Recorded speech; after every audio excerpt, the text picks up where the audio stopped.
I wasn't supposed to be here. This building is one of my smaller acquisitions, an add-on to a deal I finalized last quarter. I don't visit it. I don't need to. But this morning, something sharp and restless sat in my chest, and I drove across the city without explaining a damn thing to my driver. I stepped out of the elevator into the third-floor offices, my mood already narrowed to a blade's edge. Idle chatter died as soon as people saw me. That always happens. A reputation like mine walks into a room 5 seconds before I do. But I barely noticed any of them. Because halfway across the floor, bent over a stack of files, a woman with reddish-brown hair in a loose knot lifted her head. And the world stopped. My breath locked. My pulse punched once, brutal and disbelieving. No. It couldn't be. She straightened slowly, green eyes widening, shaking, trembling, and the folders slipped from her hands and scattered across the carpet. 5 years. 5 damn years. And she was standing 10 feet from me like the universe finally got tired of being cute. Kayla. My wife. My runaway wife. Something wild slammed inside my ribs, but on the outside I stayed still as stone. My face blank. Controlled. Unreadable. My specialty. But my blood was a storm. She didn't move. Not 1 inch. Those green eyes locked on mine like she expected me to vanish, or expected herself to. She looked smaller than I remembered, tiny, fragile looking at 5'2", but stronger in the way she held herself, in the way she fought her own shaking. Her mouth parted slightly, like she wanted to speak, but forgot how. I took a single step toward her. She flinched. A soft, barely there movement.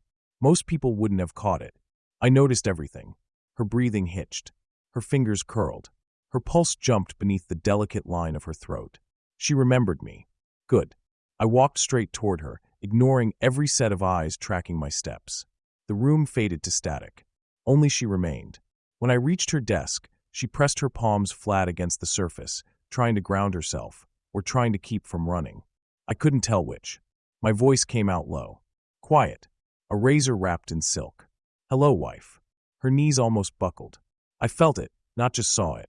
Felt it in the air between us, the way the moment tightened like a pulled string. H. Hunter, she whispered. Hearing my name in her voice again hit harder than I expected. Too hard. A hot punch straight to the lungs. I hated the way it affected me, and I wanted more of it. She swallowed fast, eyes darting around like she was checking for exits. Not happening. I leaned in a fraction, enough for only her to hear me. 5 years, I murmured. You disappear. Without a word. Without papers. Without a goodbye. And now you're here, working in my building. A beat. That's interesting. Her breath rushed out too fast. I didn't think you'd find you. I let the words sit heavy in the air. Kayla. I wasn't looking. That was the truth. And that truth infuriated me now. If I'd looked, would I have found her sooner? Would she have stayed hidden? Would I have cared? I didn't have answers. Only the heat rising in my chest like I'd swallowed fire. She took a half step back. We had a deal. A humorless exhale slipped out of me. Yes. 3 months. My eyes dragged over her face, memorizing every line all over again. You didn't even make it to 3 days. Her throat tightened. You wanted the marriage for the business. I gave you what you needed. I left so you could. So I could what? I stepped closer. Her back hit the desk behind her. Forget it happened? Her eyes flicked to my chest, then back up quickly. But not before I saw the truth in them. She felt this too. This pull. This impossible tension that never should have survived 5 years, but was now burning between us like we were standing in the center of an electrical storm. My hand lifted, slow, controlled. I wasn't even aware I was moving until my fingers hovered inches from her cheek. She didn't lean in, but she didn't lean away. Her breath stuttered again, and I felt something shift inside me, some dangerous, dark, possessive spark that had slept for 5 years and just opened its eyes. I lowered my voice. Where did you go? Her eyes flashed, quick panic. Hunter, this isn't. Where? I repeated softly, did you go? She pressed her lips together, fighting herself, fighting me, fighting everything. I recognized that fight. I'd seen it in her once before, on the day she walked out, leaving behind a contract and a broken lie without giving me a damn explanation. She was hiding something. And this time, she wasn't getting away with it. I reached past her and picked up a paper from the floor, letting my hand brush hers. Barely. Just enough for her to feel the heat of my skin. She jerked like she'd been shocked. Good. Let her feel something. Because all I felt right now was a fire I couldn't put out. We're still married, I said quietly, eyes locked on hers. Did you know that? Her lashes fluttered. Yes. I know. That hit me harder than anything else yet. She knew. She knew for 5 years. And she didn't file either. My jaw tightened. Why? Her gaze flickered to the exit again. I smiled, slow, dangerous, and soft enough to terrify. Don't even think about running. Her breath caught. I leaned in just a little closer. Not touching. Just enough to feel the heat of her skin, the tremble of her body fighting mine. You vanished, I said in a voice that vibrated in my own chest. And now you show up here. In my space. Wearing that face like you never ripped a hole clean through my patience. My eyes dropped to her mouth. And you expect me to let you walk away again? Her lips parted. Hunter, please. That word, please, hit deep. Not fear. Something else. Something she didn't want me to hear in her own voice. I lifted a strand of her hair, letting it slide through my fingers. A silent test. A warning. A claim I didn't fully understand yet, but didn't question. Her breath trembled when it fell back against her cheek. I forced my voice calm, even though internally it felt like someone had cracked open my ribs. We're not done. Her eyes lifted to mine, and for one raw second, one cut open, bleeding second, I saw it. Longing. Hurt. Something deeper. Something that didn't belong in a fake marriage. She blinked it away, backing herself deeper against the desk. The office around us was silent. Watching. Waiting. But all I saw was her. Hunter, she tried again. We agreed. We agreed on nothing. I cut in quietly, because you ran before we could. Anger wasn't the right word for what simmered in my blood. It wasn't rage either. It was something quieter. More dangerous. A kind of possessive fury I kept locked behind ribs and careful breath. But seeing her now, hearing her voice again, feeling the way she reacted to me, like her body remembered even if her mind fought it, it pushed something over the edge. My hand lifted before I stopped it. I brushed the back of my fingers along her jaw, slow, deliberate. She gasped softly. Barely a sound, but enough to crack me open. 5 years, I murmured. And you're still lying to me. Her eyes flew open, startled. I'm not, don't. My voice stayed velvet soft, but the warning underneath it burned. Don't lie again. She shut her mouth, chest rising fast. Too fast. And I saw another truth flicker across her face. Fear. But not of me. Of something else. Something behind her eyes. Something she left. Something she thinks I'll discover. I leaned closer until my breath brushed her cheek. Tomorrow, I said quietly. 7 o'clock. Dinner. You're going to answer my questions. Her pulse jumped against her throat. She shook her head. I can't. I won't. You will. She sucked in a breath like my words hit her physically. Not because I raised my voice. I never needed to. But because I meant every syllable. She whispered, Hunter, please don't make this harder. I smiled, slow and dangerous. I'm not making anything harder. My eyes locked with hers. You are. Her lips parted. Her fingers dug into the desk. Her breath hitched. And the moment stretched, pulling tight between us. I moved, just enough to reach her wrist. Her skin flinched under my touch. Heat jolted through me like a current. I held her gently. Not trapping. Just anchoring her in place. Dinner, I repeated. Or I come find you again. And next time, I won't give you space to run. Her breath trembled. I let go of her wrist, letting the warmth linger. Then I stepped back, straightened my jacket, and gave her one last look, slow, consuming, final. See you tomorrow, wife. I turned and walked away without waiting for her answer. Because I already knew she'd be there. And if she wasn't, I'd go find her. Again. The moment Hunter walked away, the air finally came back into my lungs. Too sharp, too fast. It scraped down my throat like I hadn't breathed the entire time he was standing in front of me. Maybe I hadn't. My hands were still on the desk, gripping the edge so tightly the wood pressed into my palms. They wouldn't stop trembling. He said one word, wife, and 5 years of running collapsed under it. I stared at the elevator doors long after they shut behind him. A few people glanced at me, whispering. Hunter Shades doesn't show up without a reason, and he definitely doesn't speak to anyone the way he just spoke to me. But no one comes close. No one asks if I'm okay. Maybe they're smart. I force a breath, then another, then a third, trying to steady the uneven rhythm inside my chest. I had 5 years of peace. 5 years of silence. 5 years where no one said my real name. 5 years where I convinced myself I was safe. One look from him shattered it all. I dropped to my knees, gathering the scattered papers from the floor. The motion made my fingers shake harder. I bit the inside of my cheek until the sting grounded me. I can't fall apart here. Not where he might still be in the building. Not where anyone could see. When my shift ended, I lingered by the front doors longer than usual. The city outside hummed.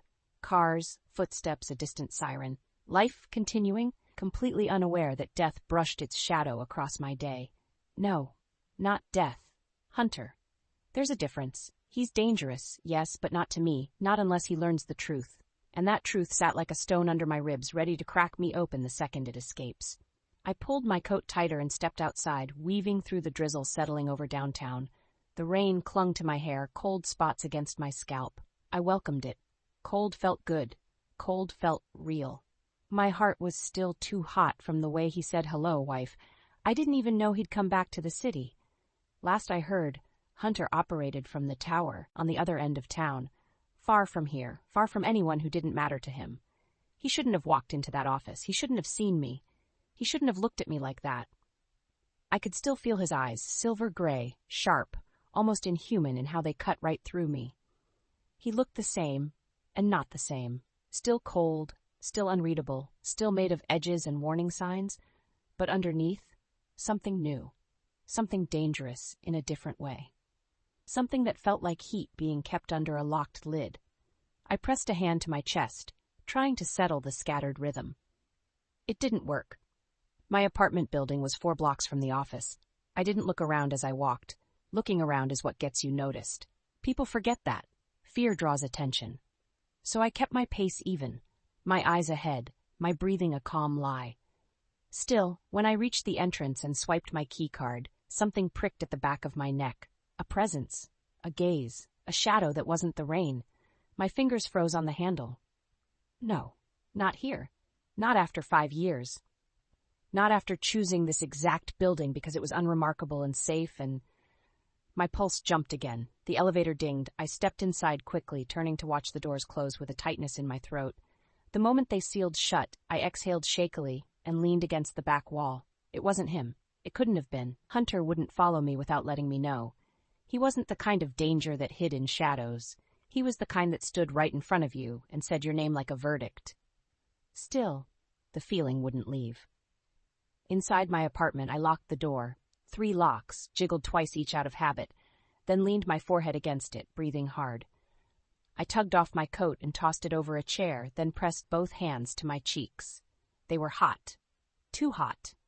The memory of his fingers brushing my jaw burned through my skin like a brand. I closed my eyes, but the image of him standing over me, tall and sharp and consuming, only got clearer. God. 5 years, and he still did that to me. I walked to the kitchen, filled a glass with water, and drank half of it in 3 gulps. My hands were still shaking. I hated that. I hated the weakness in it. But that man has always had a way of stripping away the walls I worked so hard to build. Hunter Shades wasn't supposed to be part of my life again. He wasn't supposed to find me. He wasn't supposed to still look at me like I belonged to him. I pressed the glass to my lips and forced myself to swallow. I needed to calm down. I needed to think, because tomorrow? Dinner. He said it like a command wrapped in silk and heat. You will. My knees nearly gave out, remembering the way he said it. Like there was no universe where I wouldn't agree. I should run. I should change apartments, change jobs, change names again. It's what I do best. But when I tried to imagine walking away tonight, I froze. My body refused to move, because I remembered the way his voice dropped when he said, "Why didn't you file either?" I never planned to keep that marriage alive. I never planned anything except survival. But I never filed. I had 100 reasons, and none of them made sense now. And somewhere deep inside my chest, something dangerously soft whispered the truth I hated admitting. I didn't want to be forgotten. Not by him. I blinked hard, shoving the thought down. That was 5 years ago. That girl was naive. That girl didn't know what she was running from. Now I knew. And Hunter can't know. If he learns the real reason I vanished, the real name I buried, the real danger I escaped, he'll kill someone.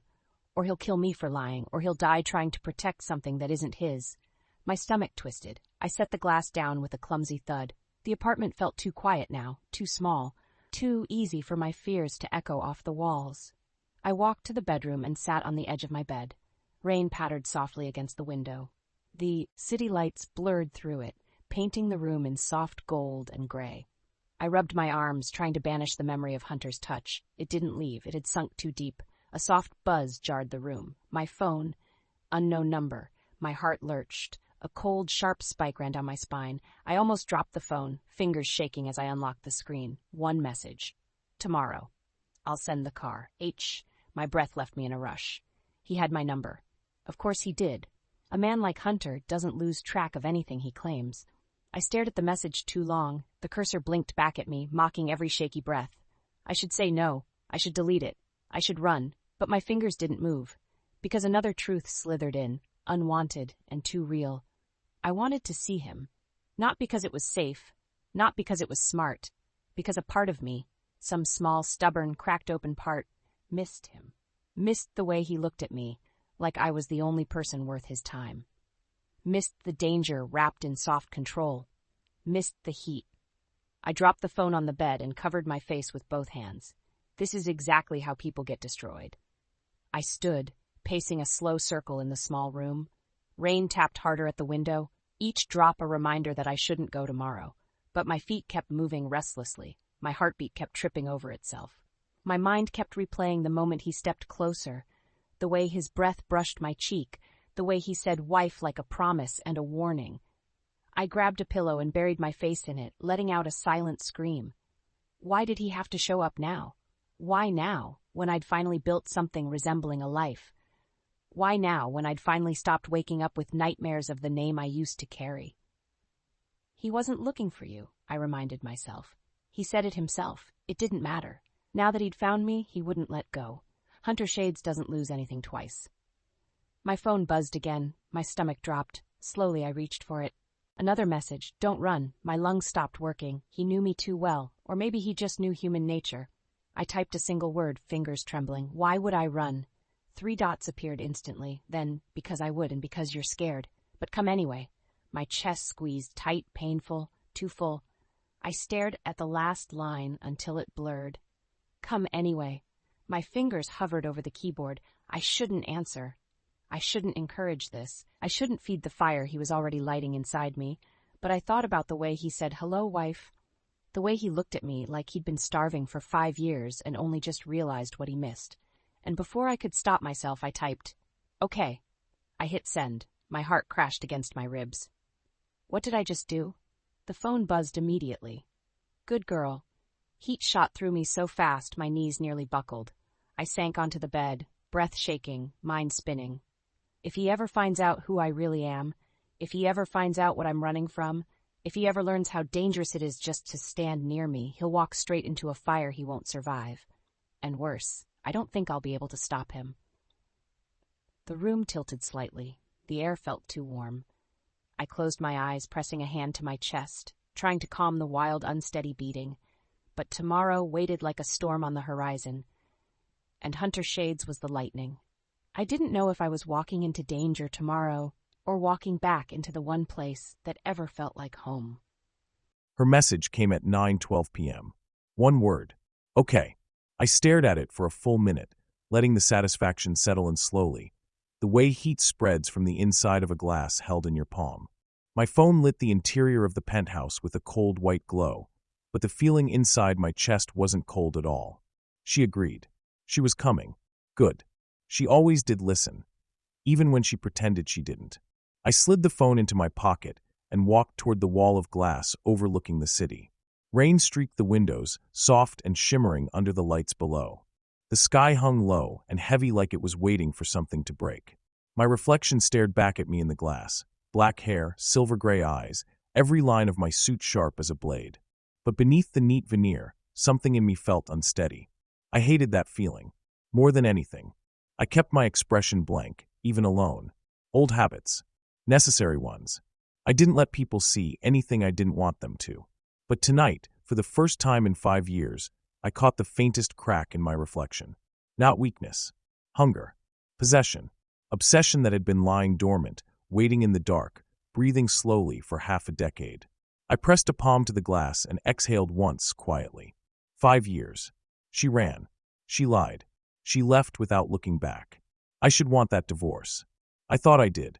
But the second I saw her across that office floor, the truth hit me like a damn freight train. I didn't want to let her go. Not then. Not now. Not ever again. I spent the night half working, half thinking, none of it enough to quiet the storm under my ribs. At some point after midnight, I stopped pretending work mattered and surrendered to the restless energy chewing at the inside of my chest. I needed to know more. About where she lived, where she worked, who she spoke to, who the hell she was hiding from. People don't vanish that completely unless they're running from something that can kill them. Something or someone. I made a call. Track movement around the building she entered tonight. I said as soon as my man answered. No greeting. No hesitation. Discreetly. I want the perimeter watched until I say otherwise. Yes, sir. Quiet, I added. No interaction unless absolutely necessary. I want information, not interference. He acknowledged, and I hung up. Some people think surveillance is about force. It isn't. It's patience. Pressure applied slowly. A hand on the shoulder instead of around the throat. I didn't want to scare her. I just wanted to know if someone else was looking for her. Because Kayla didn't just vanish 5 years ago. She erased herself. People don't do that for fun. I stood in the middle of my penthouse, the silence stretching thin around me, and suddenly the space felt too clean, too ordered, too controlled. She had always been the opposite. Soft edges, warm voice, eyes too bright to hide what she felt. Even when she lied, her body betrayed her. Even today. Especially today. The way her pulse jumped under her skin when I touched her jaw. The way her breath tripped over itself when I said wife. The way her knees softened when I stepped closer. She pretended to be terrified of me. But fear doesn't come with longing. Not like that. I closed my eyes, pressing my thumb into the crease of my brow. I didn't need this. I didn't ask for this. But wanting her again felt inevitable, like gravity. And what's mine once doesn't stop being mine just because time passes. She should know that. She does know that. I slept a few hours at best. When the sun rose, I was already dressed, black suit, crisp and deliberate. A car waited downstairs. I didn't go straight to the restaurant.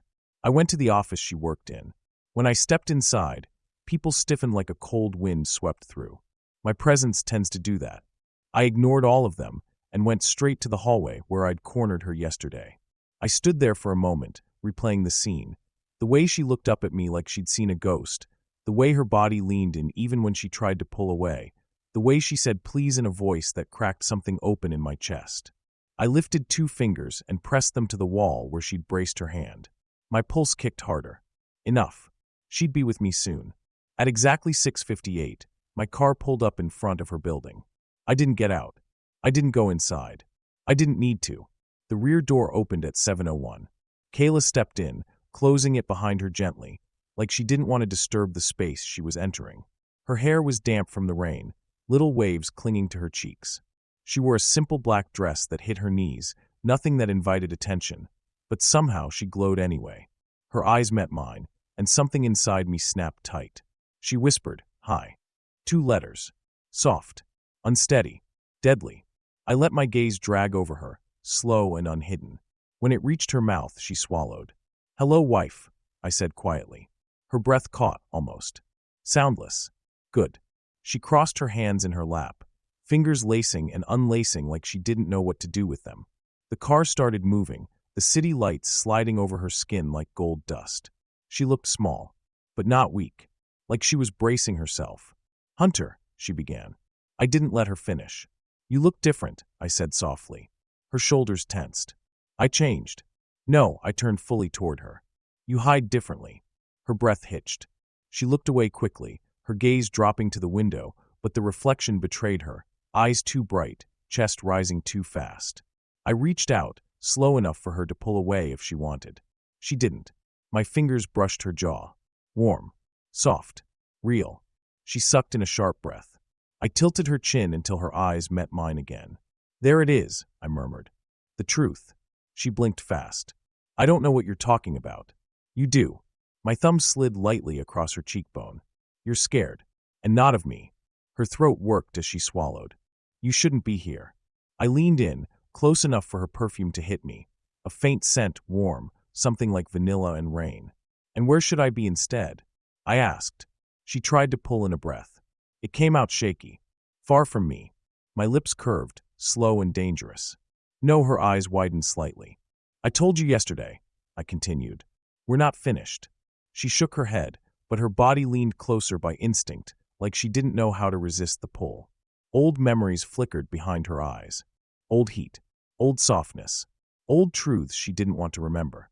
I saw them all. Hunter, she whispered, voice trembling around my name. You should have let me disappear. And you should have told me the truth 5 years ago. I leaned in an inch closer. But we're both here now. Her breath caught again. I let my fingers slide from her jaw to the back of her neck, light barely there, but enough to make her shiver. Her eyes fluttered shut for a moment. The effect punched straight into my chest. I dropped my hand before I did something I wouldn't stop. Not yet. Not here. I leaned back slightly, forcing control into my voice. We're having dinner, I said. And you're going to tell me why you ran. Her eyes snapped open.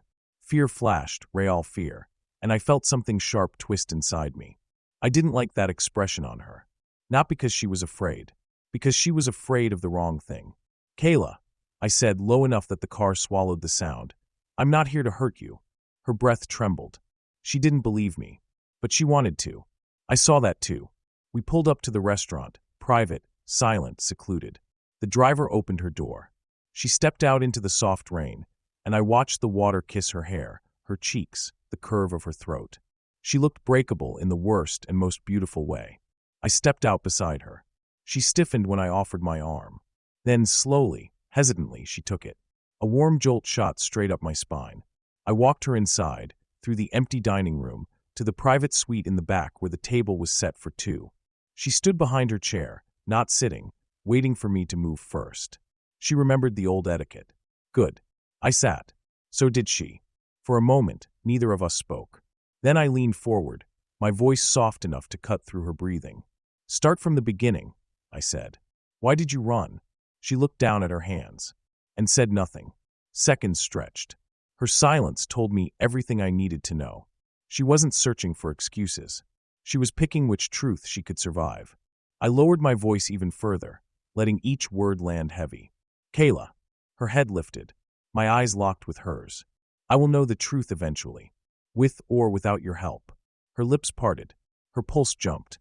She whispered one single, fragile word. Hunter. She stopped herself. Looked away. Eyes stinging. Then she whispered something so quiet I almost missed it. I'm in danger. My heart stopped. Then started again, slower, colder, sharper. I leaned in, elbows on the table, voice dropping to a lethal calm. From who? She shook her head, trembling. If I tell you, you'll get involved. I'm already involved. Tears, tiny, fragile, gathered in her lashes. I don't want you to die, she whispered. My pulse went still, completely still. Then heat surged through me all at once, dark, possessive, unstoppable. I stood, chair scraped. She flinched. I came around the table slowly, deliberately, each step controlled so I wouldn't terrify her. When I reached her, I crouched beside her chair, forcing her eyes to mine. Look at me, I said softly. She did. Broken. Scared. So damn brave. I took her hand, gently, and lifted it between us. You ran from something, I whispered. But you don't run from me. H. Hunter. Tell me the name, I said, voice like steel wrapped in velvet. And I'll bury whoever threatens you. Her breath stuttered, tears sliding down her cheek. She shook her head. Desperately. You can't. You don't know. I wiped her tear with my thumb. Then tell me. She opened her mouth, and the door to the private room clicked softly. A waiter? No. The aura was wrong. The tension. The silence. I stood instantly, turning my body slightly, instinctively, between her and the door. My voice dropped into a cold, quiet threat. Stay behind me. She froze. The door creaked open a little more, and a shadow stepped inside. Her sharp inhale told me everything. She knew that shadow, and she feared it. My jaw tightened. Good. Let her see exactly what I do to things that scare her. The shadow took one step forward, and I smiled, slow, lethal, ready for blood. Perfect timing, I murmured. I was just asking about you. The moment the shadow stepped fully into the room, the air vanished from my lungs. Not because of him, because of Hunter. He stood in front of me, body still, shoulders loose, head tipped slightly like he was amused. But everything about the way he held himself said danger. Quiet danger, slow burn danger, the kind that doesn't shout or threaten, the kind that kills without raising its voice. My pulse kicked hard enough to hurt. I couldn't see the man who entered, not clearly. The lighting behind him cast him in silhouette, but the shape of his frame, the height, the narrowness of his shoulders, told me one thing. He wasn't the man I ran from. Relief washed through me so fast my knees weakened, but it lasted barely a second. Whoever this was, he shouldn't be here. Hunter shifted his weight by an inch, just enough to block the stranger's view of me. It was subtle, protective, territorial. My breath caught at the sight of it. He didn't even look back at me when he said, low and calm, "Do you know him?" My mouth opened, but no sound came out. I couldn't force words past the knot in my throat. Hunter didn't wait for my answer. His voice changed, not louder, not sharper, just colder. A degree drop that slid over my skin like winter. Name. The shadow stepped in another inch, and the light above finally caught his face. A waiter. My body sagged with a rush of relief so strong it made my eyes sting. He blinked, confused by the tension. I'm here to refresh your drinks." Hunter didn't move. He didn't even breathe. The waiter swallowed hard, eyes flicking between us. "We ordered privacy," Hunter said, voice soft as velvet. "Get out." The poor man nodded so fast he nearly tripped backing out. The door clicked shut. Silence crashed in behind it. Hunter turned slowly. His gaze pinned me to the chair before his body even faced me. The moment our eyes met, my pulse tripped into chaos. He looked different now, harder, angrier. But not at me, at the possibility that someone else scared me. At the way I'd sucked in a breath when the door opened. At the tremble I couldn't completely hide. He watched every piece of me, each tiny reaction, like he was collecting them. Heat curled low in my stomach. He came toward me with unhurried steps. Each one made the air tighten. When he reached my chair, he didn't sit again. He leaned down, one hand braced on the table, the other slid to the back of my seat. His shadow fell over me, warm, heavy, overwhelming. I could smell him, clean, sharp notes, something expensive and dark, like rain hitting hot stone. He was too close, too warm, too much, and my body reacted before my mind could prepare. My breath stuttered. He saw it, he felt it, he savored it. "Kayla," he murmured, low enough that my knees pressed together under the table. "Why did that scare you?" The truth jumped to my tongue, then slammed into the wall I'd built over it. I shook my head. It didn't. He smiled, slow, controlled, wrong in the most intoxicating way. "You're lying." My throat tightened. He leaned closer, his breath brushing my cheek. "I can feel your pulse from here." My heart started sprinting. I couldn't let him see through me. I couldn't let him break the barrier I'd held for 5 long years. But he already had, and he knew it. His voice dropped to a whisper that made my skin heat. "You think I don't remember how your body reacts when you're scared? When you're hiding something? When you want?" "Stop," I breathed, his eyes lowered to my mouth. "I don't think I will." My lips parted barely, but he saw that too. His gaze darkened, shadows flickering through the silver. He didn't kiss me. He didn't need to. The nearness alone lit every nerve in my body. "You ran from something," he said softly. "You're still running." I shook my head again, but his hand lifted and brushed my jaw. Light, gentle, devastating. "Don't," he whispered. "Don't lie to me again." A breath caught in my throat. His thumb traced the corner of my mouth, slow enough to make me shiver. "You look at me like someone's watching you," he murmured. "Like someone's waiting for you to slip." My vision blurred for a heartbeat, because he was right. He didn't know how right. I forced a breath. "Hunter, I didn't expect someone to walk in, that's all." He replied. A sound that wasn't agreement, not even close. He leaned so close his forehead almost touched mine. Almost. "You're hiding from something," he said quietly. "Someone." My fingertips curled against my knees. I swallowed hard. "Please don't push." His answer was a whisper against my cheek. "I'm not pushing. I'm protecting." My eyes snapped to his. Hunter's gaze burned. "I protect what's mine," he said, each word low and razor sharp. Even when I shouldn't, heat spiraled through me so sharply my breath tangled. "Hunter, you're still my wife." Everything in me froze. He said it like truth carved into stone, like something inevitable. like something I couldn't outrun even if I wanted to. I tried to pull back, but his hand slid to the base of my neck, gentle but firm, not trapping, just anchoring. His thumb brushed the pulse there, slow, deliberate. "Why didn't you file, Kayla?" he whispered. 5 years, 5 years, not one document." My breath shook. His voice softened, dropping to something unbearably intimate. "Tell me the truth. Was it because you wanted the option of coming back to me?" My entire body flushed hot. "No," I whispered too fast. He smiled, small, knowing, devastating. "You sure?" My throat closed. He leaned in until his forehead touched mine, a soft press that stole all the air from my lungs. "Because I remember the way you used to say my name," he murmured. "Like you hated me, like you wanted me, like you couldn't decide."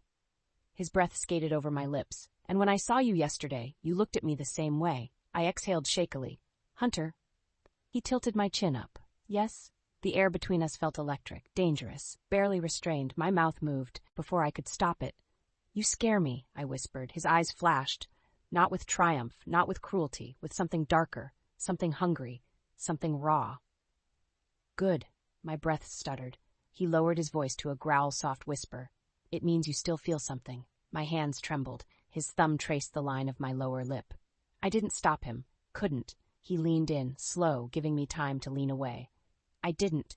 At the last second, he brushed his mouth against mine. Not a kiss, not fully. Just enough to steal my breath and destroy my balance. A soft sound escaped me. He caught it with a quiet inhale that vibrated against my skin. Then he kissed me. Soft, deep, warm. Too much, not enough.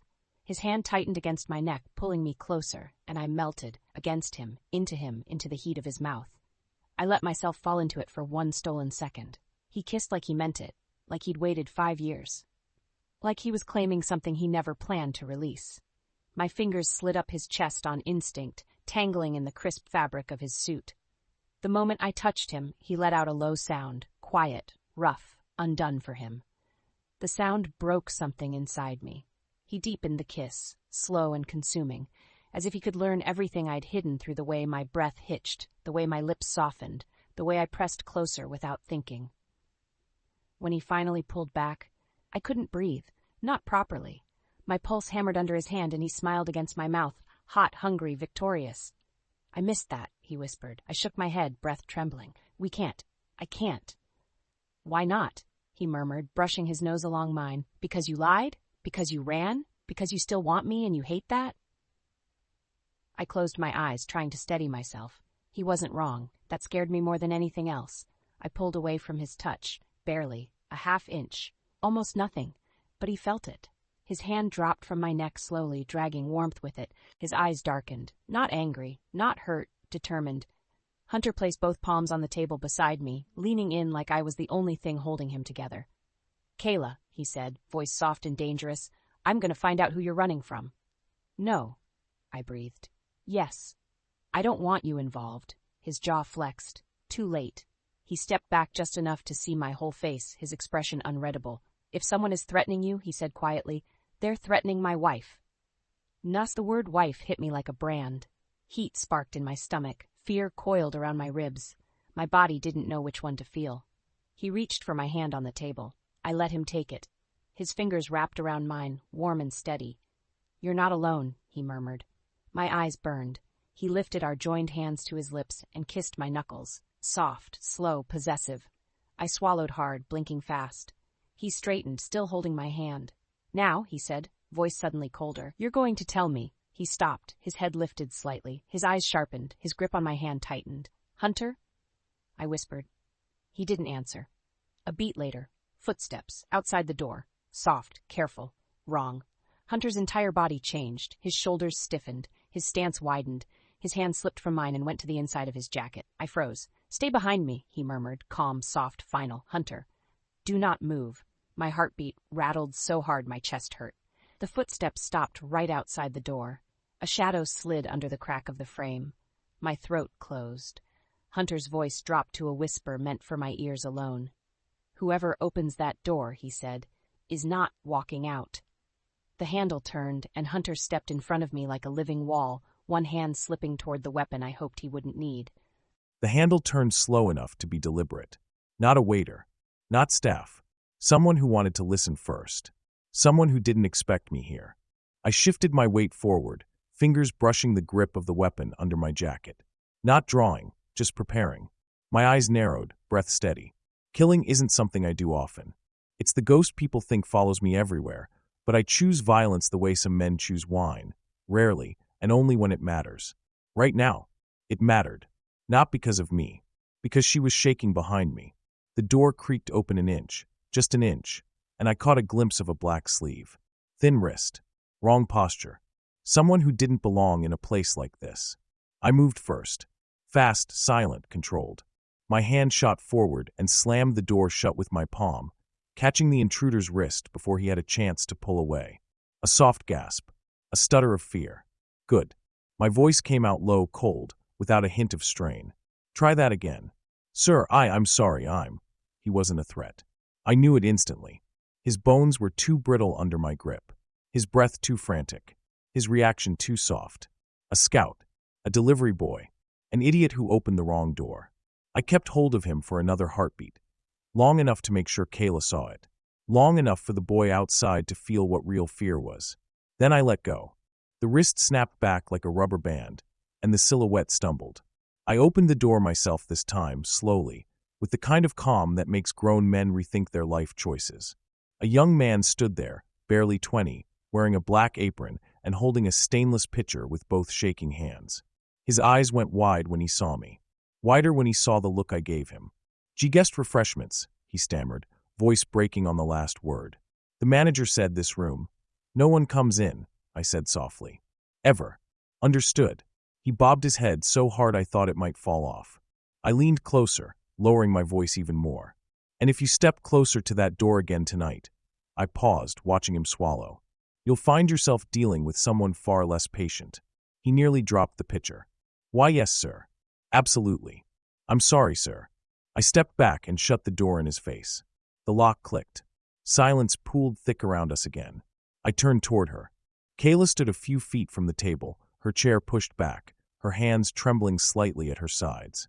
She looked at me like she wasn't sure if she should run into my arms or run out the door. My chest tightened at the sight. Not with anger. Not with guilt. With something far more dangerous. "Hunter," she whispered. Her voice cracked on my name. Something primal surged up inside me. Something possessive and raw that I'd spent years burying. I crossed the room to her slowly, like approaching a frightened animal. Except she wasn't frightened of me.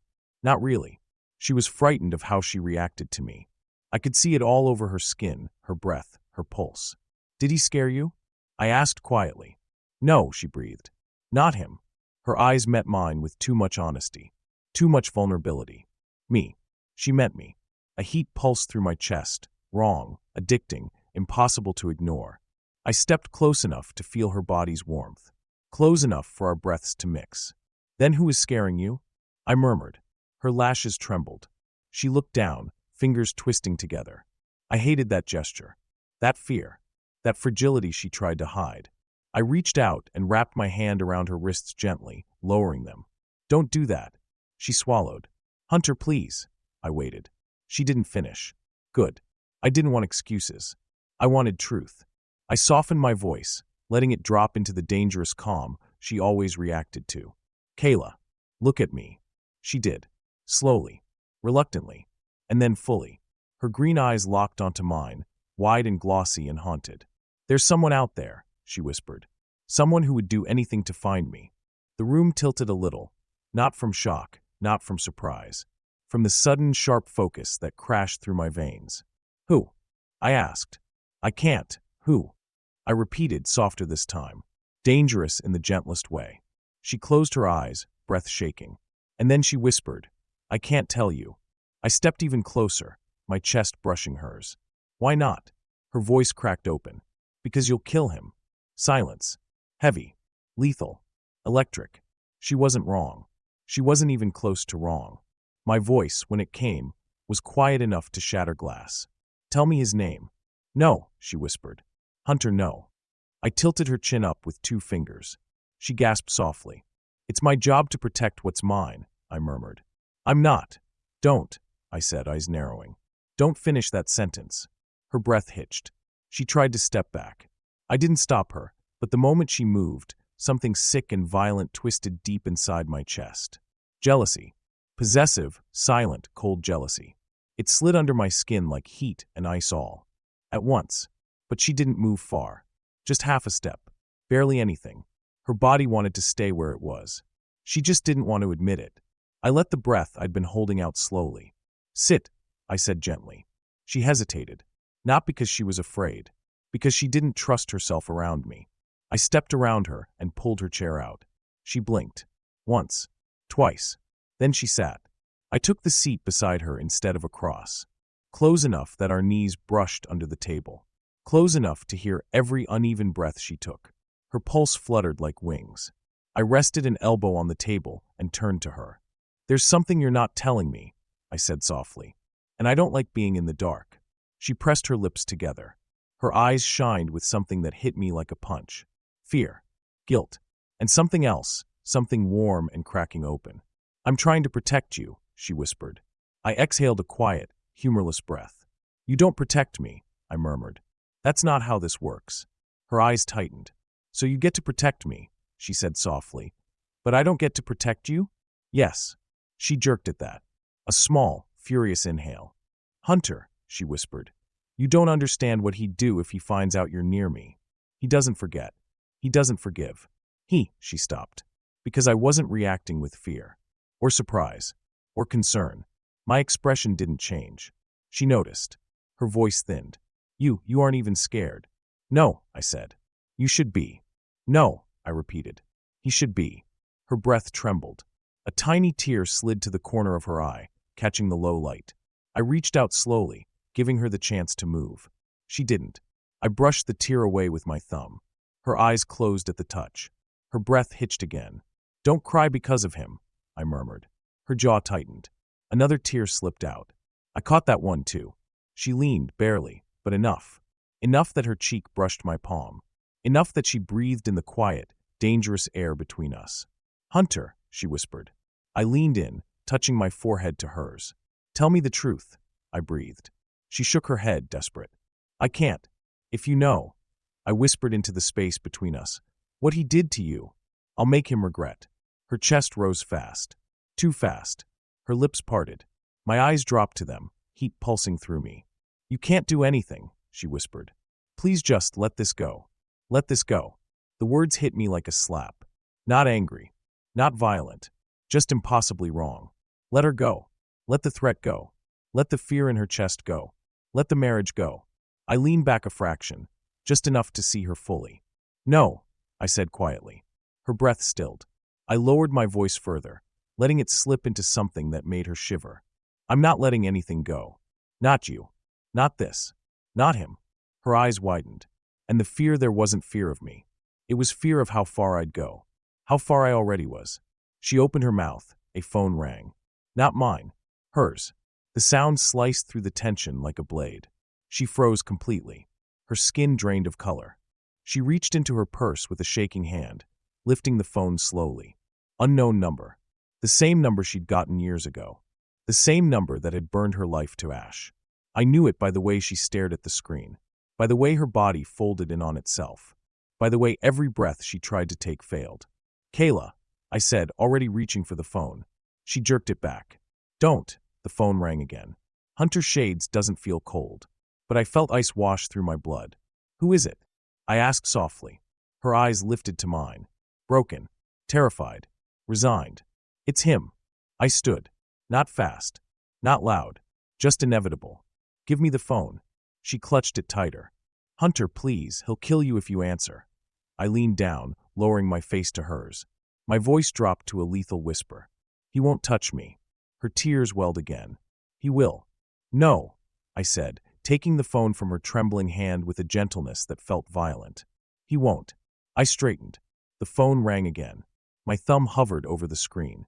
Kayla shook her head, pleading, quiet, desperate, real. Hunter, don't answer. Please. Please." I looked at her, studying every line of her face. Then I pressed accept. Her gasp broke the air. I lifted the phone to my ear. "Hunter," she whispered, reaching for my wrist. I stared straight ahead, voice dropping into the coldest register I owned. "This is Hunter Shades." Silence. Then a low, dark chuckle slithered through the speaker. "Well," the voice said, "I've been looking for your wife." My blood went still. Then it burned. Kayla's hand clamped around my arm. I didn't move. My voice stayed calm. "Good," I said softly. "You found me instead." The voice on the phone dropped to a growl. "Tell her I'm coming for her." I smiled. "No," I murmured. "You're coming for me." The second hunter said, "You're coming for me." Something inside my chest cracked. Not loudly, not visibly, just a soft, awful sound beneath my ribs, like breaking glass muffled under a pillow. The man on the phone didn't answer right away. Hunter didn't move. He stood like marble, cold, still, unbothered, one hand in his pocket, the other holding the phone lightly, almost casually. But I could see the tension in the line of his shoulders. Taut, coiled, waiting.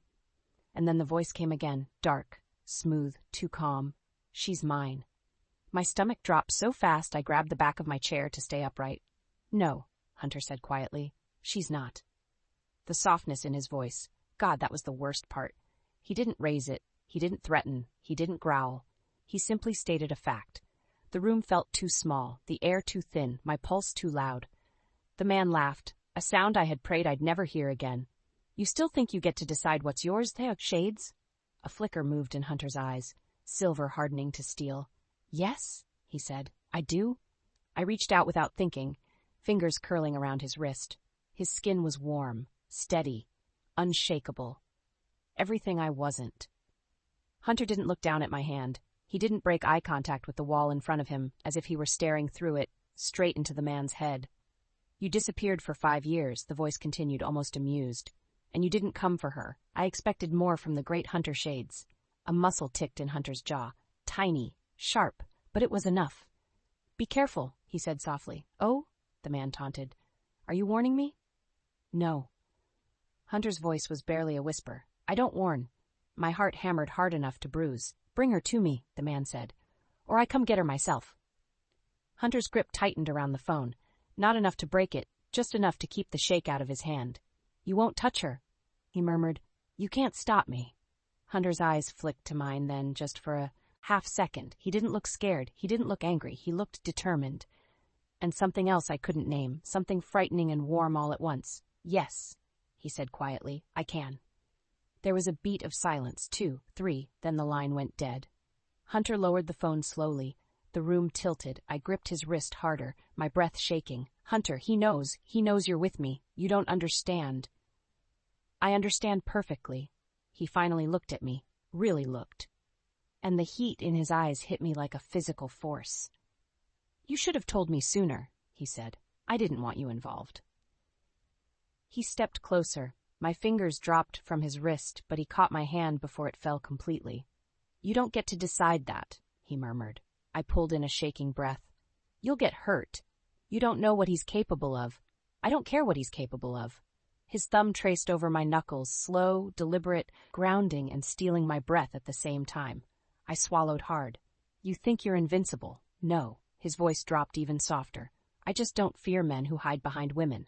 My chest ached. He stepped even closer, his warmth pressing into my space, filling it, overwhelming it. "Hunter." He cupped my cheek gently, his palm warm, steady, unbearably soft against my skin. "Look at me." I did. His voice was barely air. "I'm not letting anyone hurt you." My breath broke. "I don't deserve that," I whispered. His jaw tightened. Something vicious and quiet crossed his eyes. "Maybe not," he said. "But it doesn't matter." Another step forward. My back hit the wall. A soft sound escaped my throat, sharp, involuntary. His breath touched mine. "If he wants you," Hunter murmured, "he'll go through me." Fear surged up inside me, not of him, of everything else. "Hunter," I whispered, "please don't make this worse." His eyes softened, barely. He brushed his thumb across my lower lip, slow enough to make my knees weaken. "I'm not making anything worse," he said. "I'm ending it." My chest lifted in a shaky breath. Heat spread from the center of me outward, impossible to contain. His gaze dropped to my mouth, and every nerve in my body lit up. "Tell me you don't want me involved," he whispered, "and I'll walk away." The lie rose in my throat. It died there. I opened my mouth. Nothing came out. He smiled, a small, devastating curve of his lips. That's what I thought. His hand slid from my cheek to the back of my neck, warm, possessive, gentle and dominant at the same time. His forehead touched mine. Don't run from me, he said. Tears stung my eyes. I'm trying to save you. His other hand covered mine on the wall beside me. You're not saving me, he murmured. You're breaking me. My breath hitched. Hunter. He tilted his head, brushing his mouth against mine. Barely. A whisper of contact, a promise, a threat. You still want to pretend nothing exists between us? He whispered. My heart lurched painfully. You still want to lie? To yourself? To me? I couldn't breathe, couldn't think, couldn't move. My voice trembled. Hunter, please. Say it, he breathed. Do you still want me to walk away? My lips parted, slow, helpless. I tried to say yes. I couldn't. His lips brushed mine, soft, agonizing, enough to make me gasp. Thought so, he murmured, voice dark with satisfaction.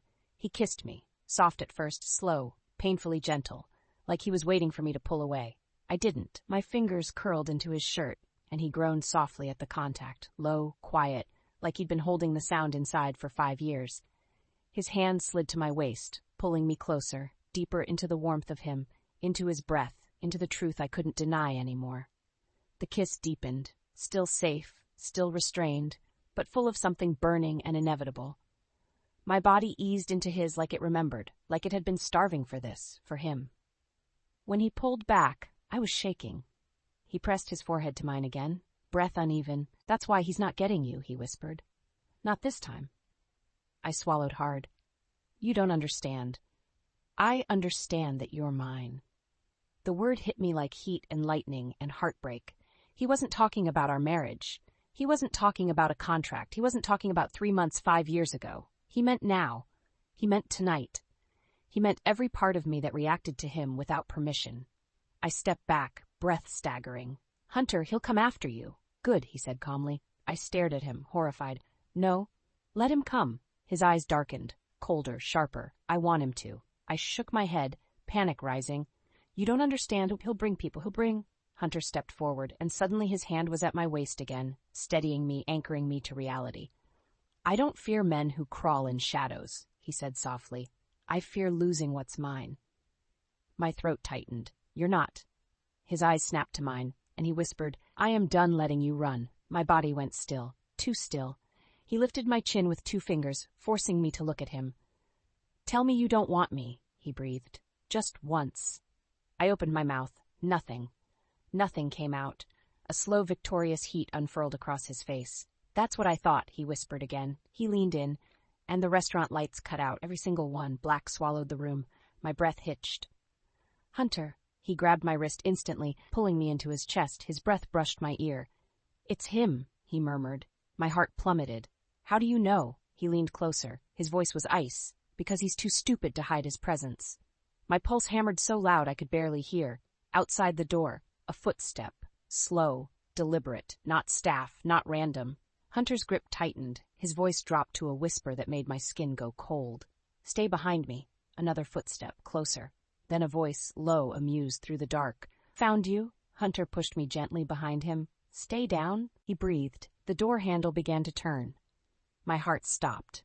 The man on the other side spoke again, voice dripping with something sickening. Hello, little wife.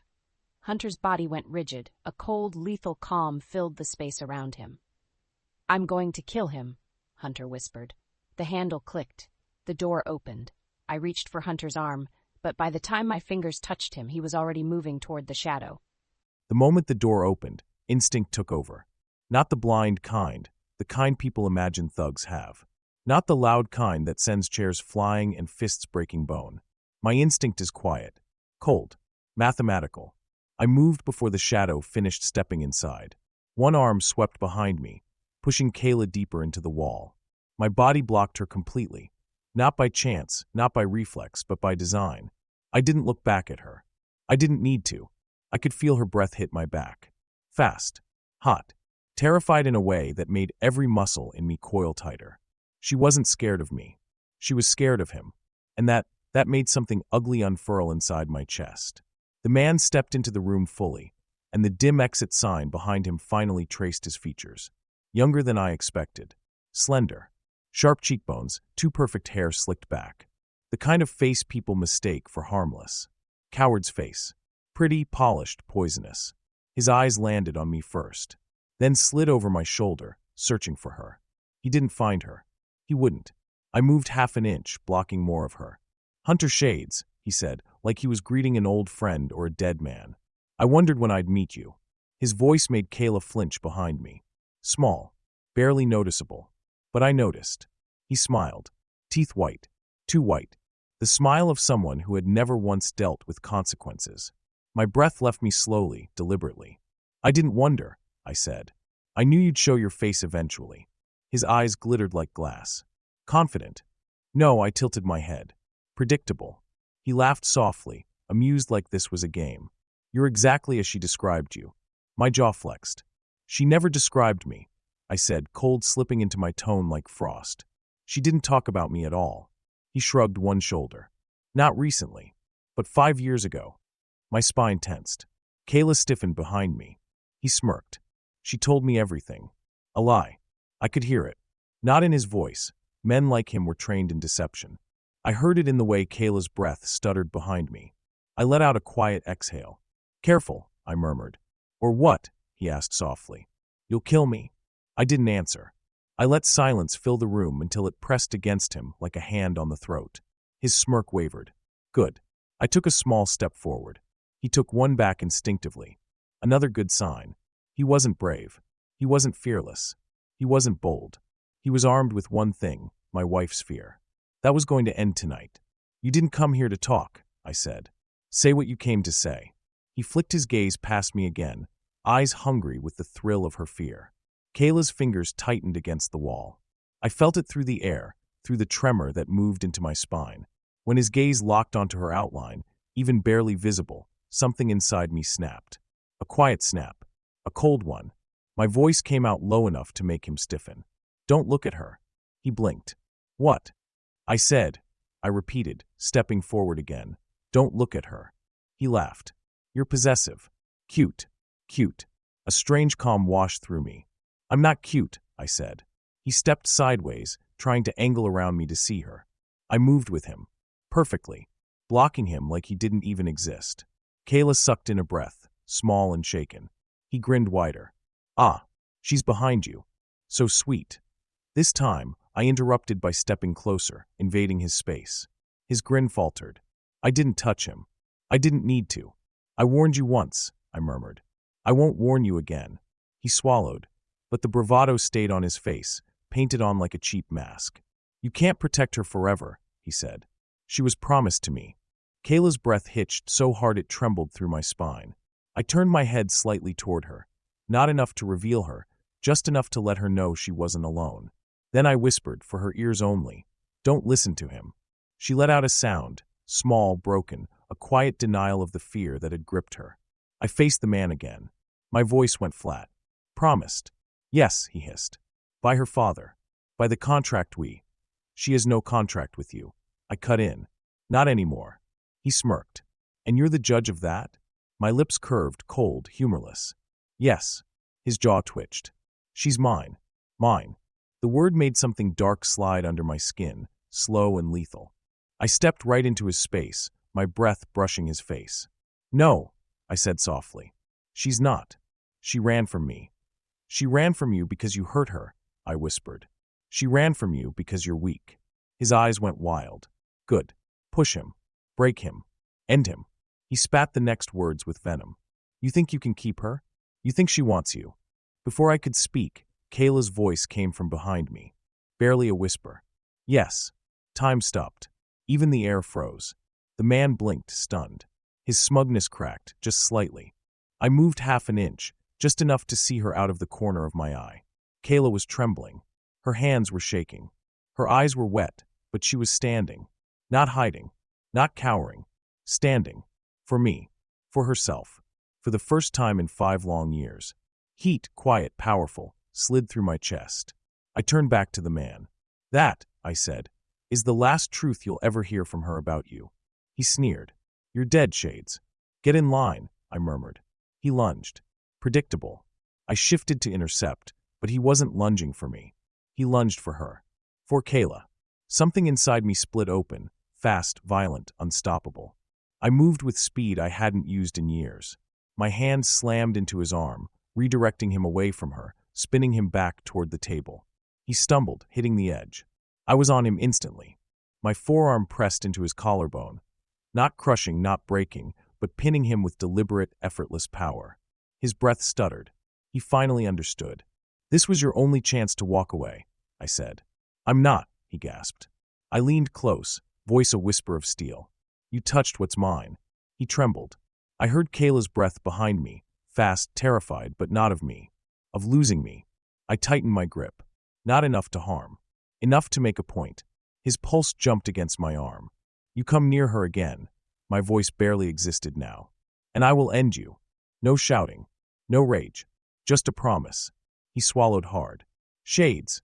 I let him go abruptly. He stumbled back, panting, clutching his shirt where my arm had pressed. His eyes flicked between us. Between my stillness.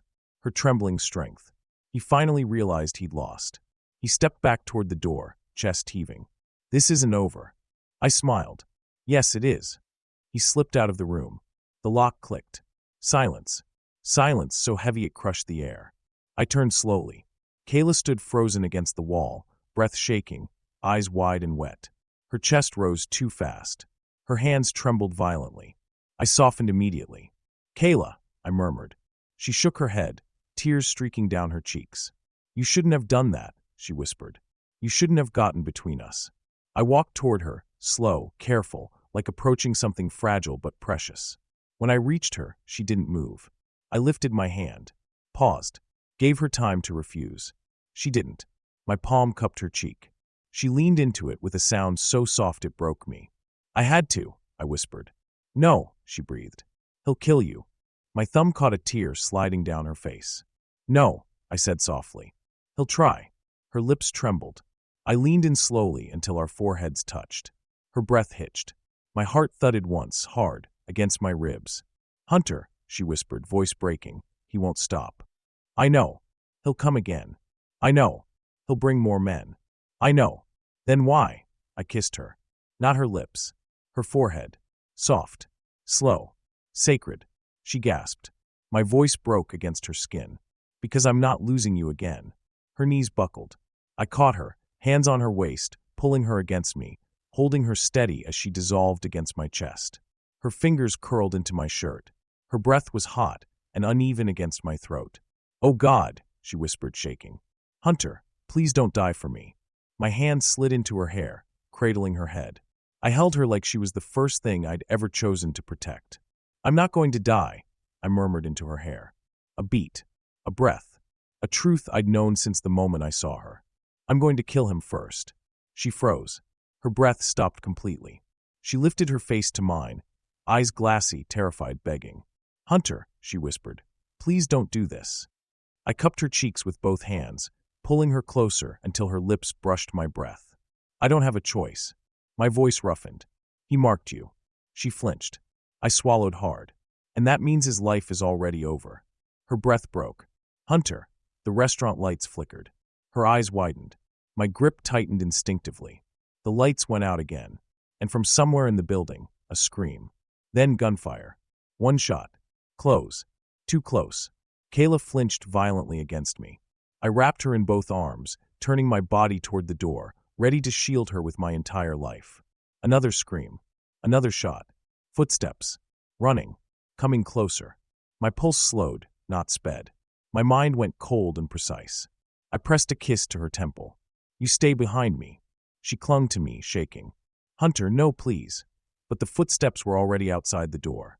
The handle began to turn.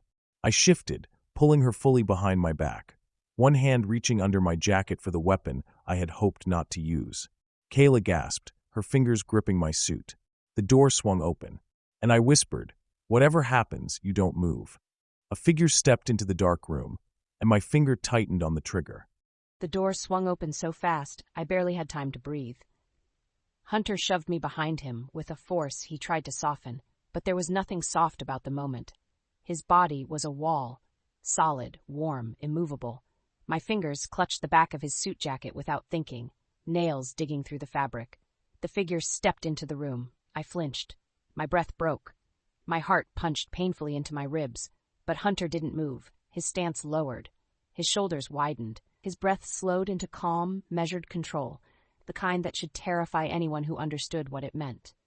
"Hunter," I whispered, barely a thread of sound. "Behind me," he murmured. "Don't come out." I didn't plan to. Couldn't.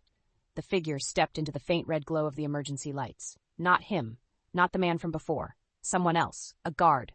Maybe security. Panting, frantic. His hands were shaking. There's a situation," he stammered. "Gunshots. The staff, they're evacuating. Someone forced their way in."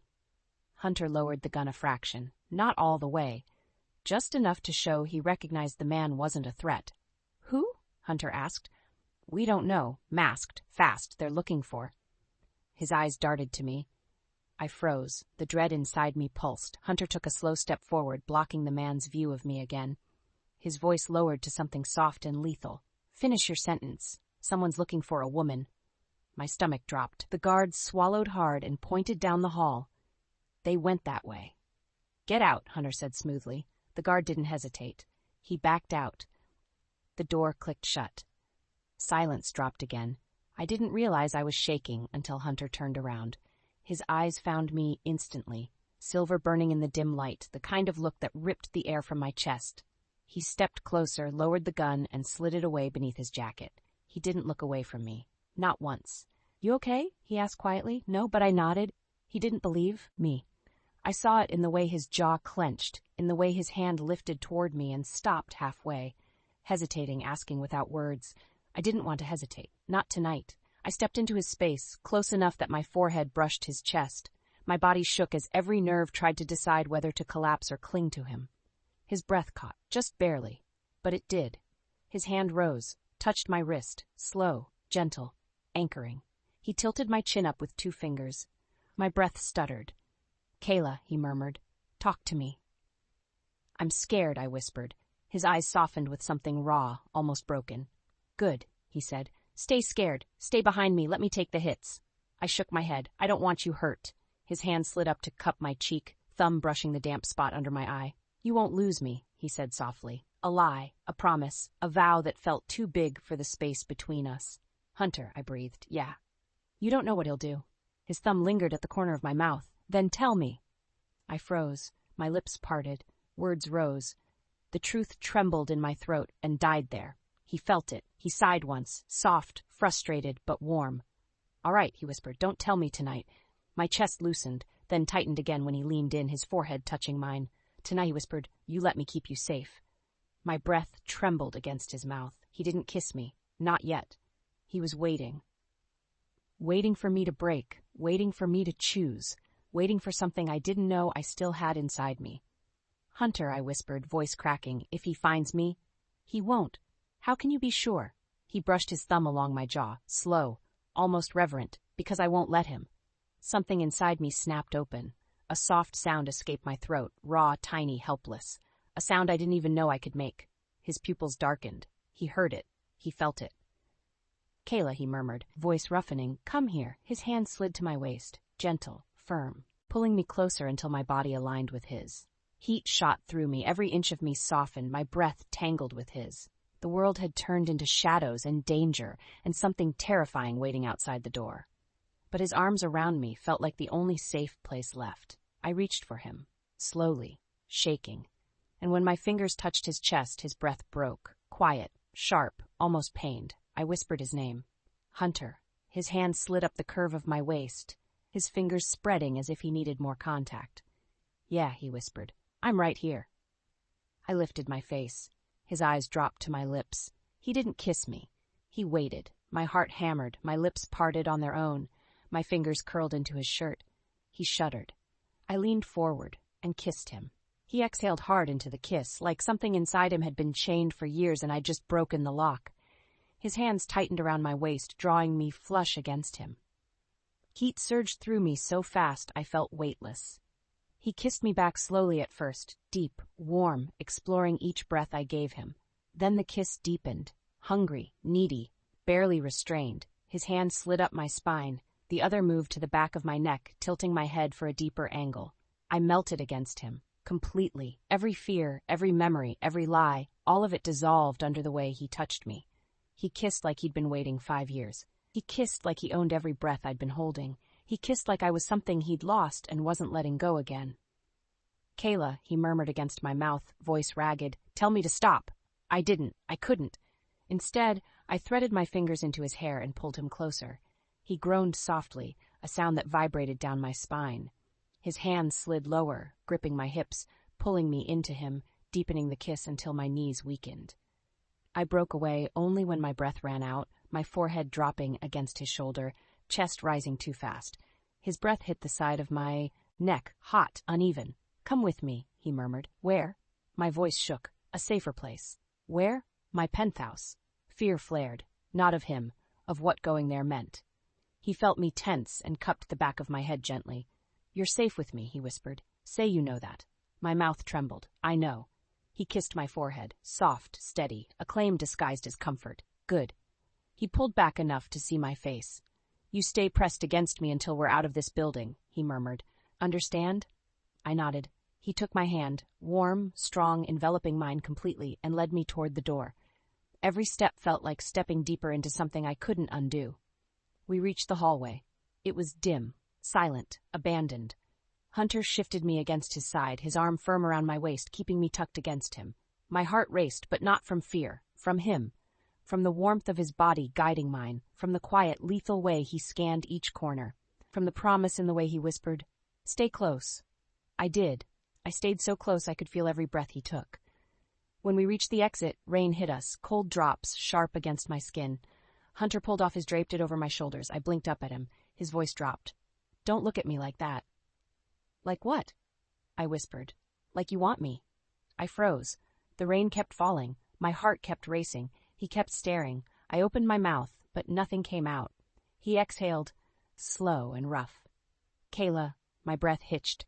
His hand slid along my cheek, fingers brushing the rain away. He leaned in until his lips hovered an inch above mine. I'm trying not to kiss you again. Why? I breathed. His eyes burned. Because when I kiss you again, his voice broke. I won't stop. Heat curled low in my stomach. My knees wobbled. I whispered his name again. Hunter. He pulled me into him. Slow, inevitable, decisive. His arms circled my waist, my chest pressed against his, my breath tangled with his. He kissed me again, harder, deeper, a slow surrender that made my body arch into him. The rain blurred everything but him, his hands, his mouth, his breath breaking against mine. When he finally pulled away, my lips tingled and my pulse was a wild, uneven mess. His voice came out a whisper, Come home with me. I didn't trust my voice, so I nodded. He held my gaze, intense, searching, and something inside him softened. Just a little. He took my hand again. Warm, steady, possessive. We stepped toward the waiting car. But as I slid inside, just as Hunter moved to follow, a figure across the street stepped into the glow of a street lamp. I froze. My breath vanished. Hunter saw my face and turned sharply. The figure smiled. I grabbed Hunter's arm. It's him, I choked. Hunter, it's him. Hunter's entire body went still. Then he stepped out of the car, ready to walk straight into the storm I tried to save him from. Kayla's fingers were digging into my sleeve, small, desperate claws that cut straight through my composure. But it wasn't the grip that made something primal ignite in my chest. It was the look in her eyes. Pure, bone-deep terror. Not fear of shadows. Not fear of danger. Not fear of me. Fear of him. The man stepping into the street lamp's glow like he owned the rain-soaked pavement. Tall, lean, dark coat, gloves, and the kind of smile men wear when they've already decided what they're going to take. Her breath broke. A soft, shattered sound. I stepped out of the car. The rain hit my face instantly, cold needles, but nothing inside me cooled. The temperature in my veins was rising, slow and deadly, like a blade being heated before it's forged. Behind me, Kayla whispered my name. H. Hunter, please don't. I closed the car door before she could finish. Clean. Controlled. Final.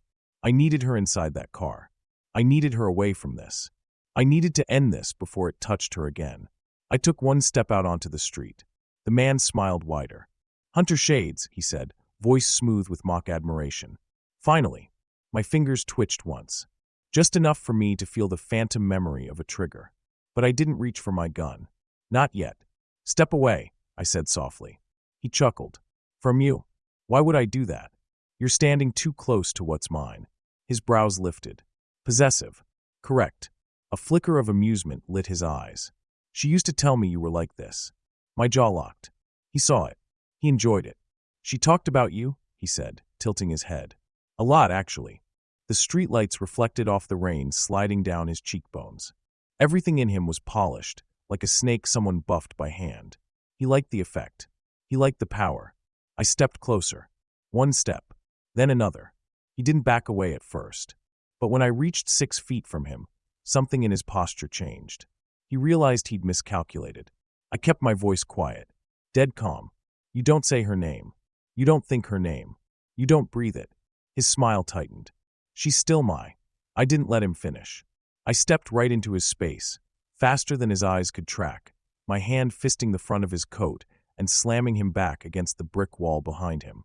Not hard enough to break anything, just hard enough to tell him the truth. He choked on a breath, shock, not pain. Say it, I whispered. Say that name. Say it one more time. Rain dripped between us. His breath was uneven. His mask was cracking. Good. He laughed again, but the sound broke halfway through. She chose me first. No. Kayla's soft, broken breath behind me from earlier replayed in my mind. The way she said she ran. The way she shook. The way she looked at him like he was death itself. She didn't choose you, I said evenly. She escaped you. His eyes flashed. He lifted a hand, maybe to reach for something in his coat, maybe to swing. It didn't matter. I seized his wrist midair. He gasped. Not from pain, from surprise at how easily I stopped him. You hurt her, I murmured. He didn't deny it. He smirked. She was mine to discipline. A sound left me, quiet, almost a breath, but it held more violence than any shout could. She is not yours, I said. No, he hissed. Then why did she run from you too? My grip tightened. His breath hitched. She didn't run from me, I said. He smiled, slow, poisonous. You sure? Something cold slid down my spine. This wasn't about a deal, or a promise, or a contract. This was about control. This was about him taking something warm and soft and twisting it until she didn't recognize herself anymore. He leaned forward slightly, lips near my ear. She ran because she lied to you. Because she knew if you found out who she really was, you'd finish what I started. I went still. The world narrowed to a single line of rain falling between us. What did you say? I murmured. He smiled, leaning back again. She isn't who she told you she was. My blood went ice cold. I know that, I said. Try again. He lifted his chin. She's not Kayla Johnson. My lungs locked. I already knew that, I repeated. He tilted his head. Do you know what her name really is? I stared at him. He stared back. And then, his lips curled. You don't. Unease twisted inside my ribs. I didn't move. Couldn't. Wouldn't give him the satisfaction of seeing it. Go ahead, he taunted. Ask her. Ask your little wife who she really is. My fingers tightened on his coat.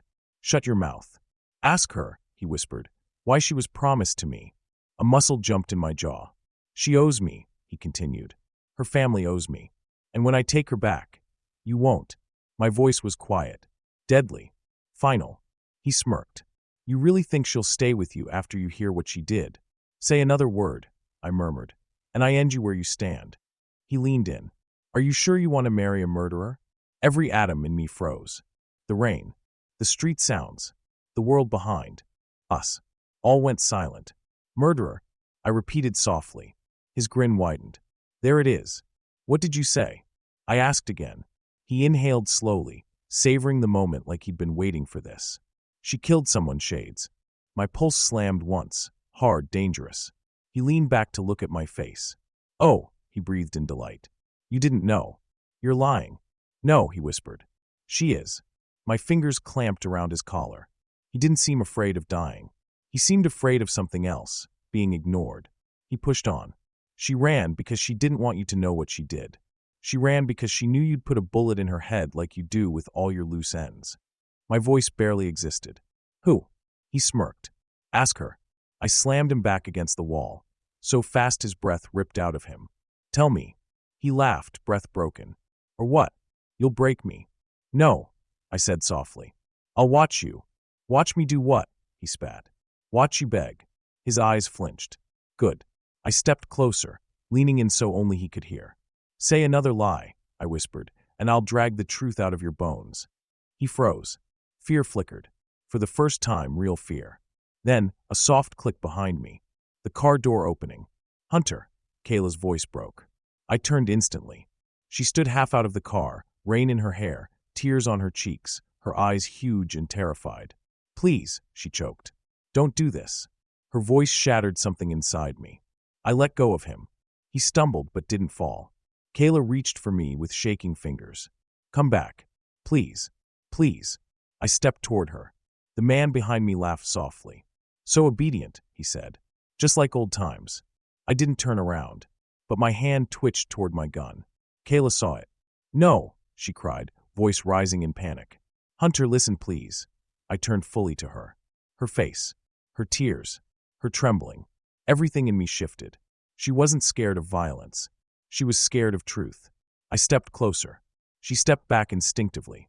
And that hurt. More than any threat. More than any lie. "Kayla," I murmured. She shook her head. Her lips trembled. He stepped behind me, voice dripping poison. "Tell him, sweetheart. Tell him what you did." Kayla gasped. My blood went cold. I turned and took a single step toward him, ready to shut him up permanently. But Kayla screamed. "Stop." I froze. Rain fell between us like cold fire. Her voice was shaking, breath torn. "I'll tell you," she whispered, crumpling. "Hunter, I'll tell you. Just please come back to me." My chest tightened painfully. Slowly, I walked to her. Not looking at him. Not breathing his air. Only hers. She backed into the open car door, eyes locked on mine, tears mixing with the rain, her body shaking like she was breaking apart from the inside. Hunter," she whispered, voice cracked raw. "I'm not who you think I am." I stepped closer. She shook. "I lied to you," she whispered. "About everything." My heart squeezed, not with anger, with dread. "I'm not Kayla Johnson," she said through shaking lips. "My real name is—" My phone rang. Loud, sharp, violent. Kayla's breath caught. The man behind us smiled. I slowly reached into my coat and checked the screen. One word. One name. Cade. The most dangerous man in my organization. The one who never calls without blood on his hands. I answered. His voice came low, cold, urgent. "Hunter," he said. "We found something." "What?" He exhaled slowly. "It's about your wife." My pulse stopped. "What about her?" Silence. Then, "She's not who she said she is. You need to hear this." I closed my eyes. Rain hit my face. Kayla trembled in front of me. The man behind us smirked. My jaw tightened. "Say it," I ordered.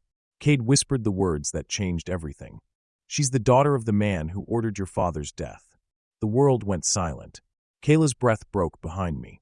A soft, choked sound of horror. I didn't move. Not a muscle. Cade kept speaking. "And Hunter, there's more." "Stop." My voice was hollow. Broken. Dangerous in a way I didn't want to understand. Cade went quiet. Kayla's knees buckled. I caught her before she fell. She sobbed once, a small, wounded sound, as her fingers clutched my jacket. "Hunter," she whispered. "Please, please don't let go." I looked at her. Really looked. Her fear. Her pain. Her truth.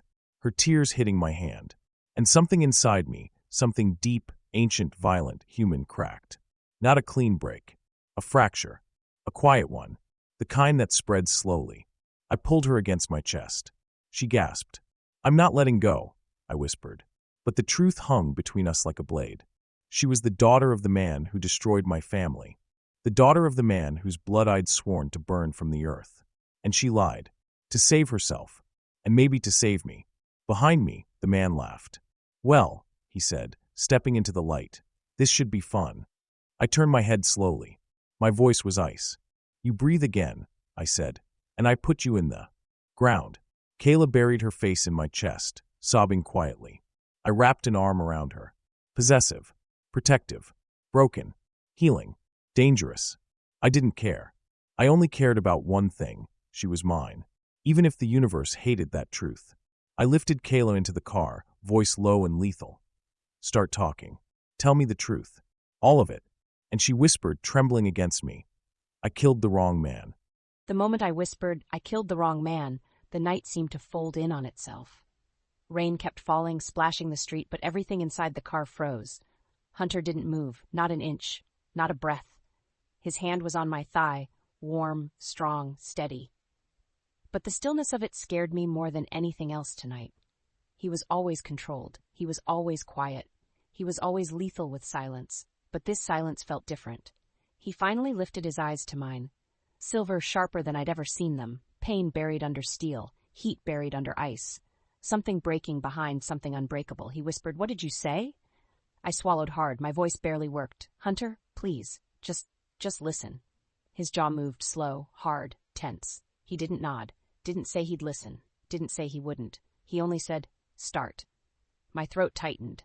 I'd run for 5 years. I'd buried names, lives, memories. I'd erased entire versions of myself.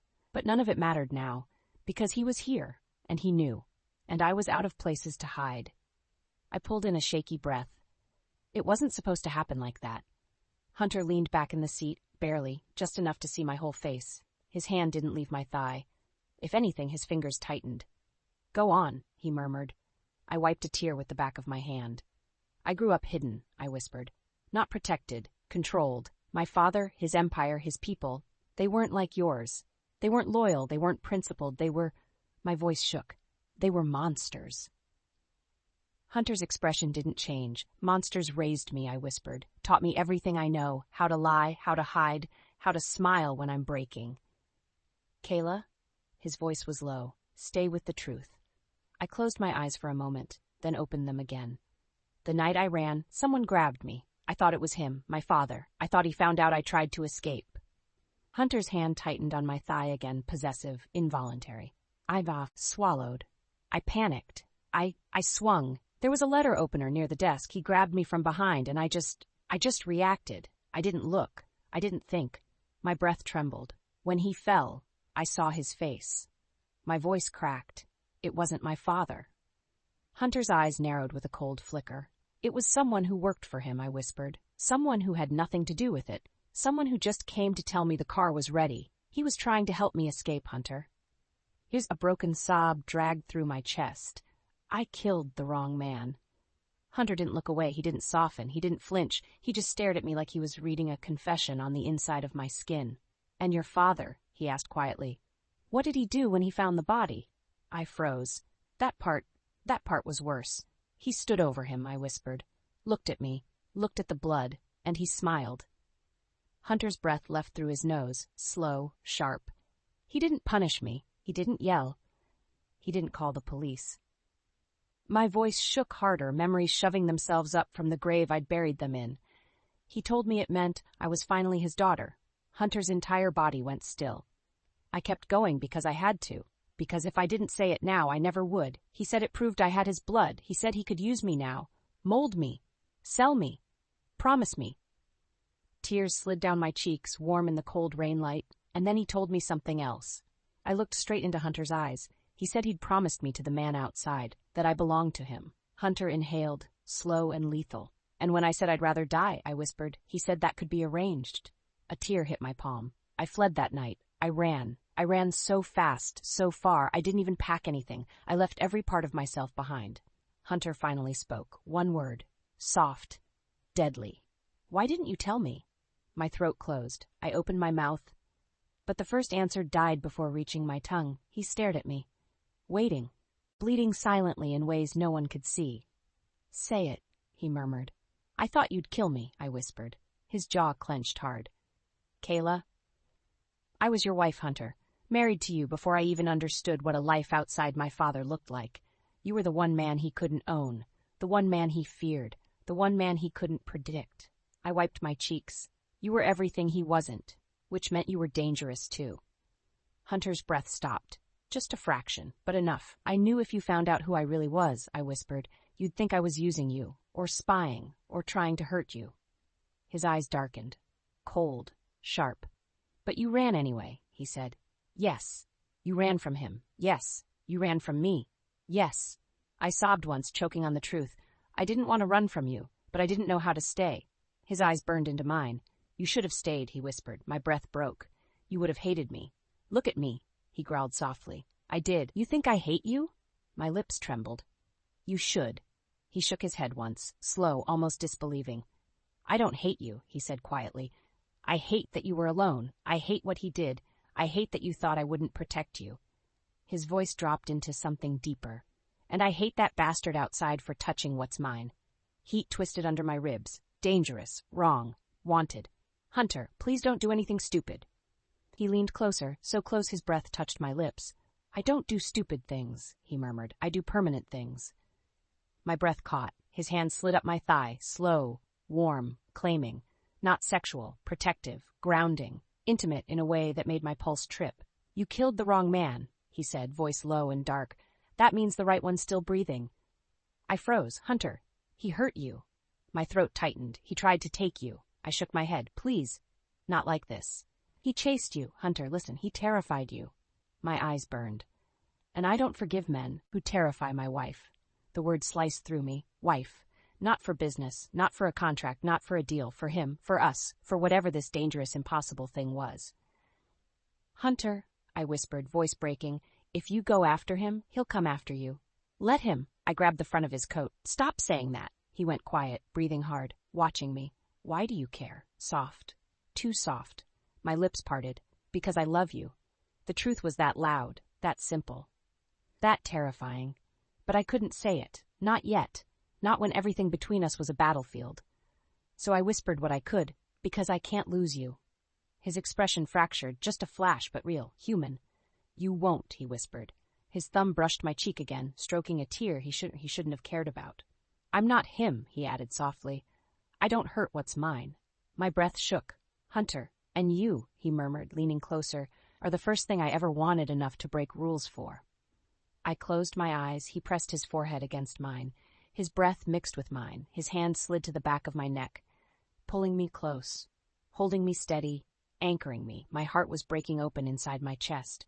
Hunter. His lips brushed mine, barely, just enough to make my knees weaken.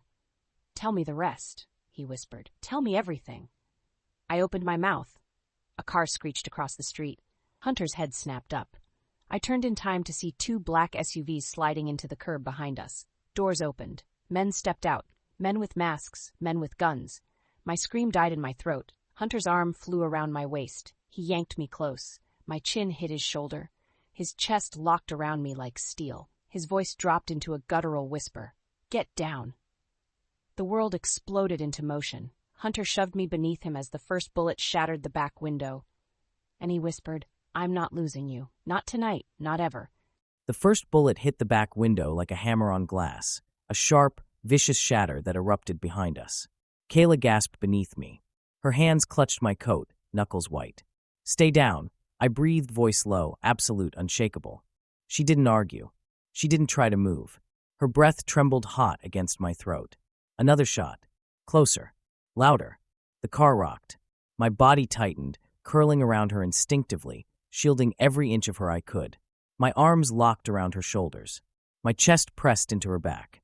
My legs caged hers, pinning her safely beneath me.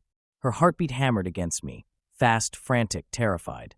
But she wasn't shaking because of the bullets. She was shaking because of him. The man outside. The man who thought he still had a claim. The man I was going to bury. She whispered my name once, H. Hunter. Ragged, broken, breathless. I've got you, I said, my voice a rough whisper against her ear. I'm here. Her breath hitched. I felt the shiver move down her spine. I kept her flat beneath me as another shot punched the metal of the trunk. The men outside moved closer. Boot steps. Shouts. Orders tossed in low, controlled voices. Professional. Not idiots. Not random muscle. This was coordinated. And that made my jaw clench so hard my teeth ached. I lifted my head slightly, just enough to see through the fractured glass. 3, 4, 5 masked men fanning out across the street. Weapons low. Precise. I could feel Kayla's panic rising like a tide beneath my ribs. She whispered, I'm sorry. I'm so sorry. Don't apologize, I growled softly. Breathe. But she couldn't. Her breaths came in quick little jagged bursts. Her fingers dug deeper into my coat. Her whole body curled beneath mine like she was bracing for impact. I slid one hand to the back of her head, pressing her cheek gently into the crook of my neck. Listen to me, I murmured. I won't let them touch you. She shuddered. Hunter, he won't stop. He won't ever. I will, I said. Soft. Deadly. Her breath caught. I lifted my head again, just enough to see the closest man approaching the passenger side. He scanned the interior like he already knew where she was hiding. His gun angled downward. Toward her. A slow burn ignited under my skin. Heat spreading. Sharp. Controlled rage. I moved my hand toward the weapon under my jacket. Kayla grabbed my wrist. "No," she whispered, voice cracking. "He is backup. You'll die." I turned my head, meeting her wide, green, trembling eyes in the dim chaos of the car. "Look at me." She did. Soft. Broken. Trusting me despite everything. "I don't die," I said quietly. "Not for men like them. Hunter, not when you're under me." Something flickered in her eyes. Fear and something else. Something hotter. Something she didn't want to name. Another shot hit the passenger window. The glass spidered. Kayla flinched violently. I wrapped my body around hers tighter, my chest pressing into her back, my hips pinning her to the seat, my breath hot against her ear. "I need you to stay still," I murmured. "Can you do that?" She swallowed hard. "Yes." "Good." Her answer sank through me like heat. Then, a voice outside. Not shouted. Not frantic. Purposeful. The man from earlier. Her pursuer. Her nightmare. "Bring her out," he called. Alive. Kayla's entire body locked under mine, as if the sound alone had turned her muscles to stone. My breath went cold. He stepped closer to the car, boots crunching on broken glass. "Kayla," he shouted. "Come out, sweetheart. Don't make me break the door." Her breath wrenched out of her chest like she'd been stabbed. I lifted my head slowly, jaw clenched so tightly I felt the strain echo down my neck. She whispered into my coat, "Don't move." "Please don't." I looked down at her. Rain-smeared cheeks. Eyes wide and glossy. Lower lip trembling from fear or adrenaline or both. She wasn't just scared of dying. She was scared I'd get myself killed trying to protect her. She didn't understand. I wasn't choosing. There was no choice. "You think I'm letting you go to him?" I whispered against her ear. "Ever." She gasped. Her breath stuttered. I reached down and gently shifted her hair away from her cheek, slow, intimate, grounding. "I'm not losing you," I murmured. "Not on a street. Not in a car. Not anywhere." "Hunter," her voice broke. Soft footsteps outside. Closer. I lifted my body an inch, bracing myself on my forearms, still keeping her fully shielded. Her fingers slid from my coat to the back of my neck, clinging. God, the feeling of her holding me like that. It hit deeper than any bullet ever could. "Hunter," she whispered, almost pleading. "Please, please don't die." I pressed my lips to her temple, a soft, quick kiss, but enough to steal her breath. "I'm not going anywhere," I said. "I swear it." I rose half an inch more, ready to reach for my gun. Kayla immediately tried to pull me back down. "No," she whispered. "He'll shoot you. He'll shoot you. I'm counting on him." Trying. Her eyes widened with horror. "Hunter." But the voice outside cut her off. "Open the door," the man hissed. "Or I'll shoot through it." I exhaled slowly. Then I moved. Fast. I shifted my body and reached across her toward the passenger door, not to open it, but to unlock it. Kayla choked on a breath. "What are you doing?" "Setting the trap." She grabbed my arm, fingernails digging into my skin. "Hunter and O, trust me." Her voice dropped to a broken whisper. "I do. That's why I'm scared." I froze. Her words hit deeper than the bullets. Then, the passenger door jerked open. A gloved hand reached inside. I moved. My left hand grabbed his wrist. My right hand slammed the door open wider, pulling him off balance, dragging him down toward the pavement. He yelled, a sharp sound, not pain, just surprise. Another man shouted behind him. Kayla screamed my name. I twisted the attacker's arm behind his back and slammed him to the ground. Fast, clean, quiet. No unnecessary force. He was down. I stayed crouched low, my back still blocking Kayla. "Don't get out," I growled, not looking back. But she was already half sitting up, eyes wide, chest heaving. "Hunter, behind you." I spun on instinct, dragging the downed man's body up as a shield. A shot rang out, hit the body instead of me. Kayla screamed again. My jaw clenched. I shoved the man aside, grabbed the fallen gun, and rolled behind the car's wheel well. Bullets hit metal. 1, 2, 3. Kayla was crying now, silent tears streaking her face. Not fear. Panic. For me. That did something to my chest I didn't want to name. I leaned back up, low and controlled, and fired a single warning shot into the air. The men scattered behind the SUVs. Cowards. Predictable. I slid back into the car and grabbed Kayla's face gently, forcing her eyes to mine. "Breathe," I whispered. Her hands clutched my forearms. Warm. Trembling. Desperate. You almost died, she breathed.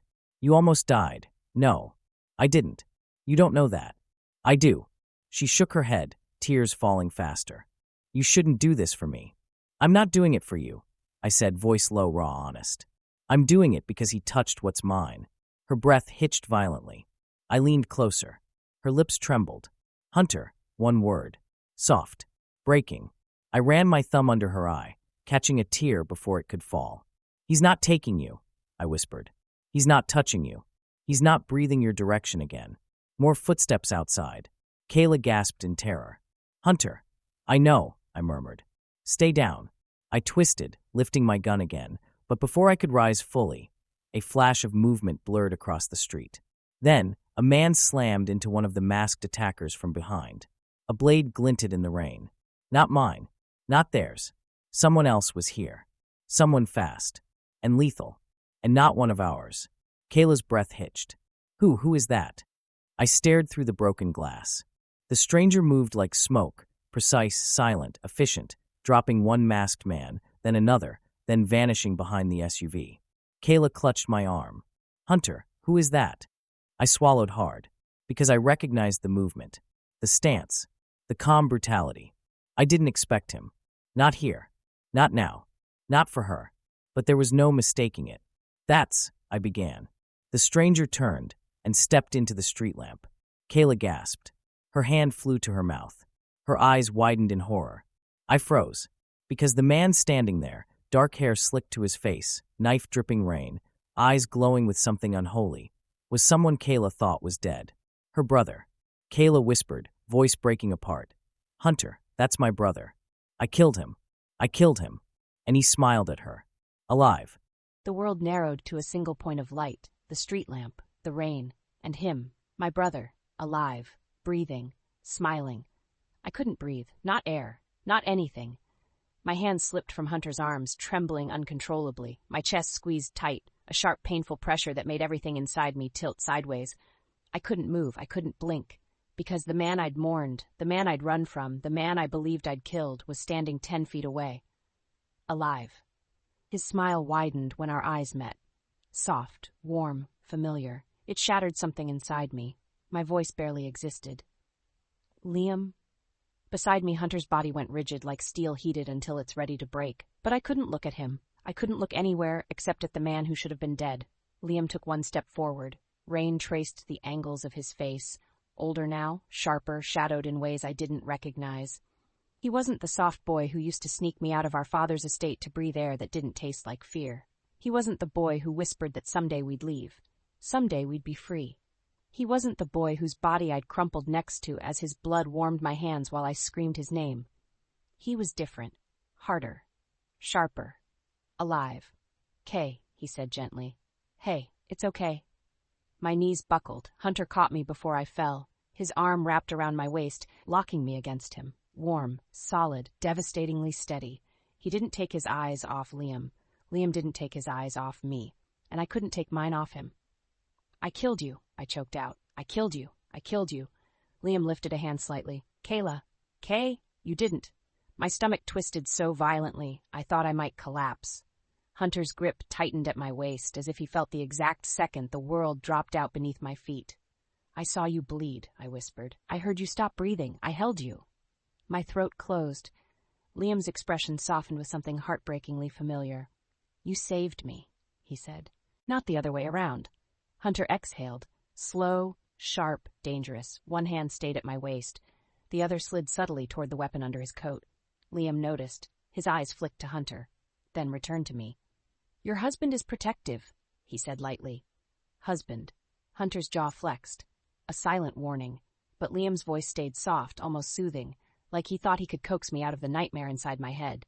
"Kay, listen to me. That night, what you thought you saw, it wasn't what happened." I trembled. Hunter's fingers pressed firmly into my hip, grounding me. "What did she see?" Hunter asked, voice low. Controlled. Danger threaded with ice. Liam's eyes slid to him again, and something in his face shifted. Respect. Recognition. Danger acknowledging danger.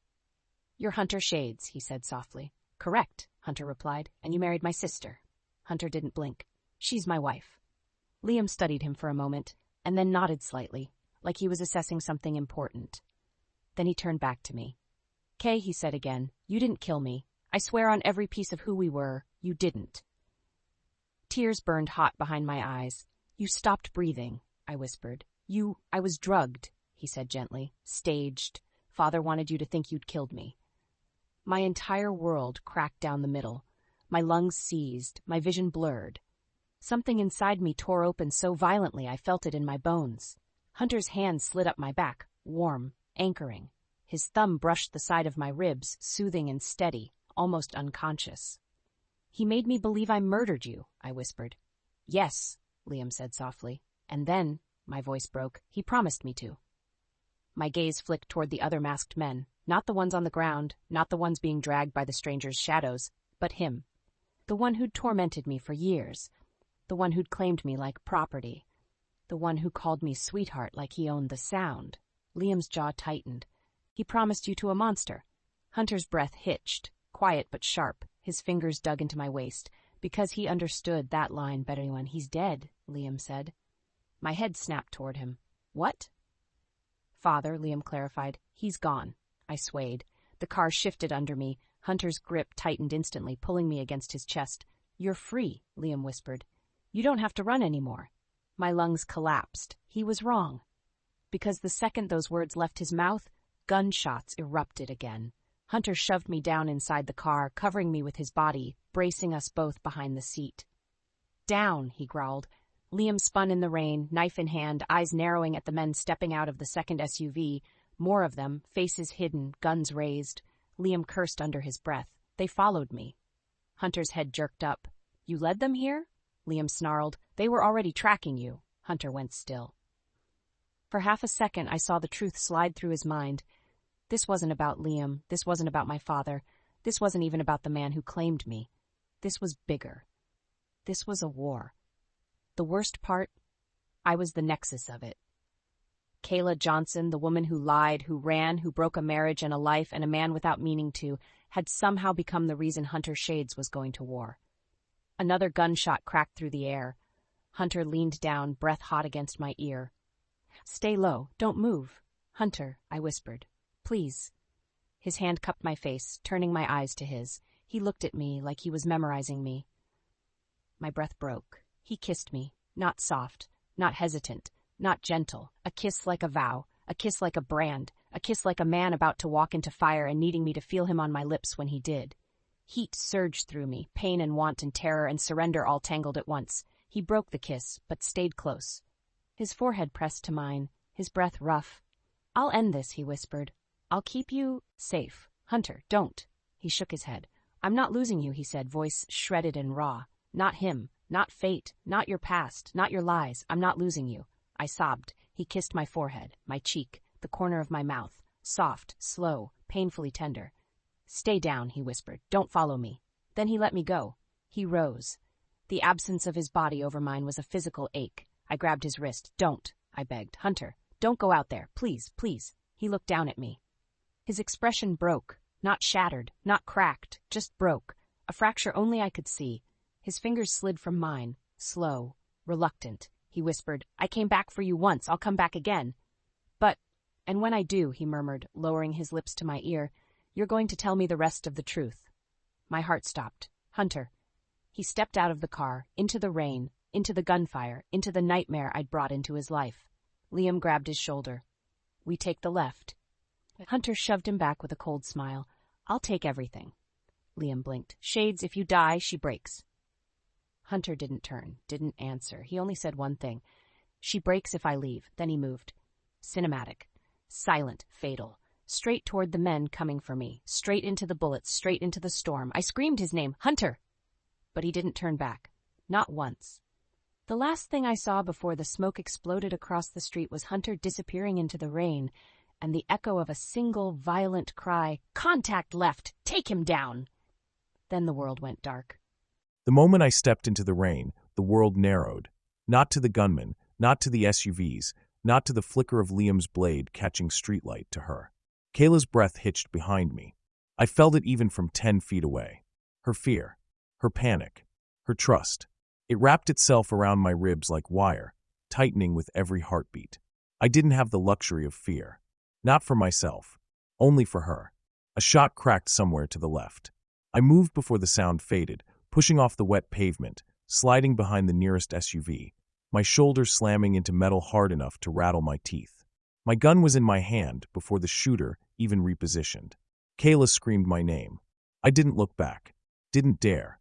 Her voice was a blade against my spine, sharp enough to bleed me if I listened too long. Another shot. Too close.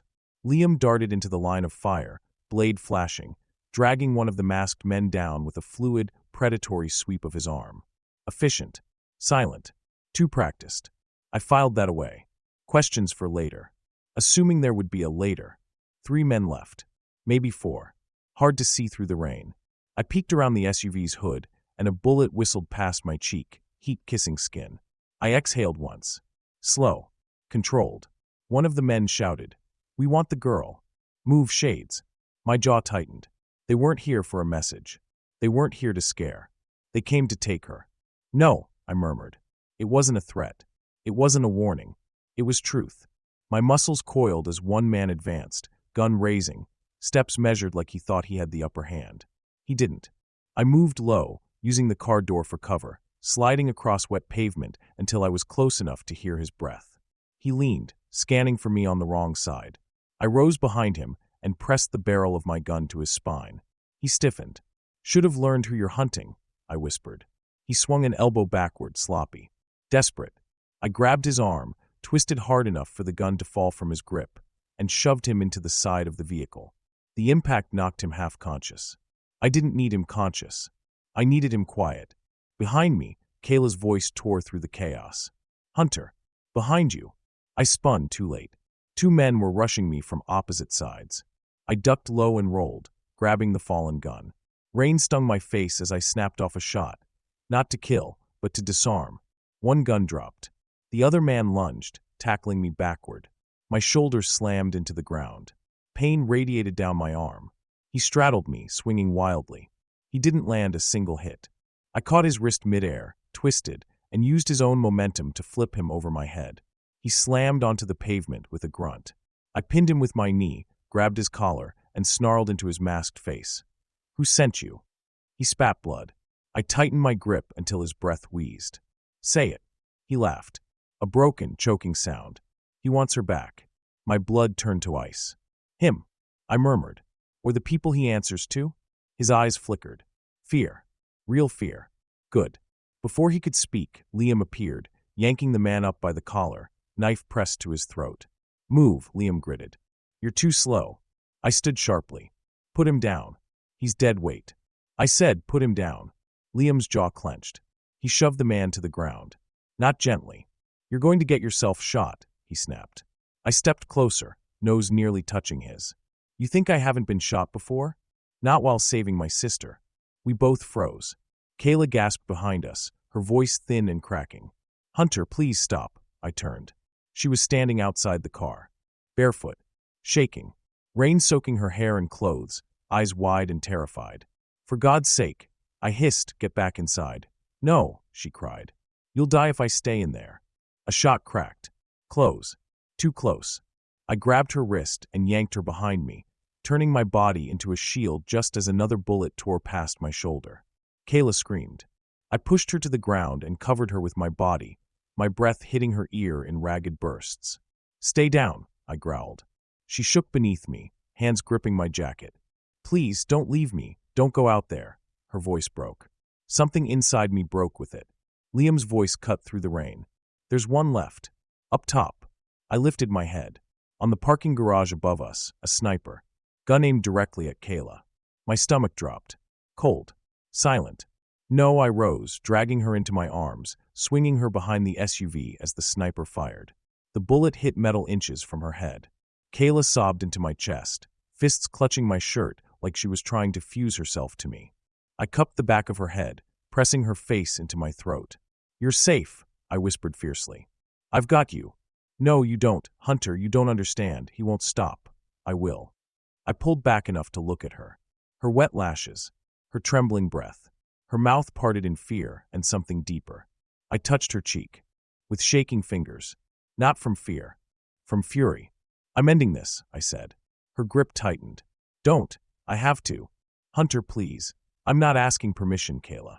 Her eyes filled. Panic. Love. Pain. I can't lose you. You won't. You don't know that. I leaned down and kissed her. Hard. Rain poured around us, cold and relentless. But her mouth against mine, hot. Soft. Desperate. She melted into me, fingers sliding into my hair, holding me as if the world were collapsing beneath us. When I pulled back, her lips were trembling. Stay behind here, I whispered, brushing her cheek.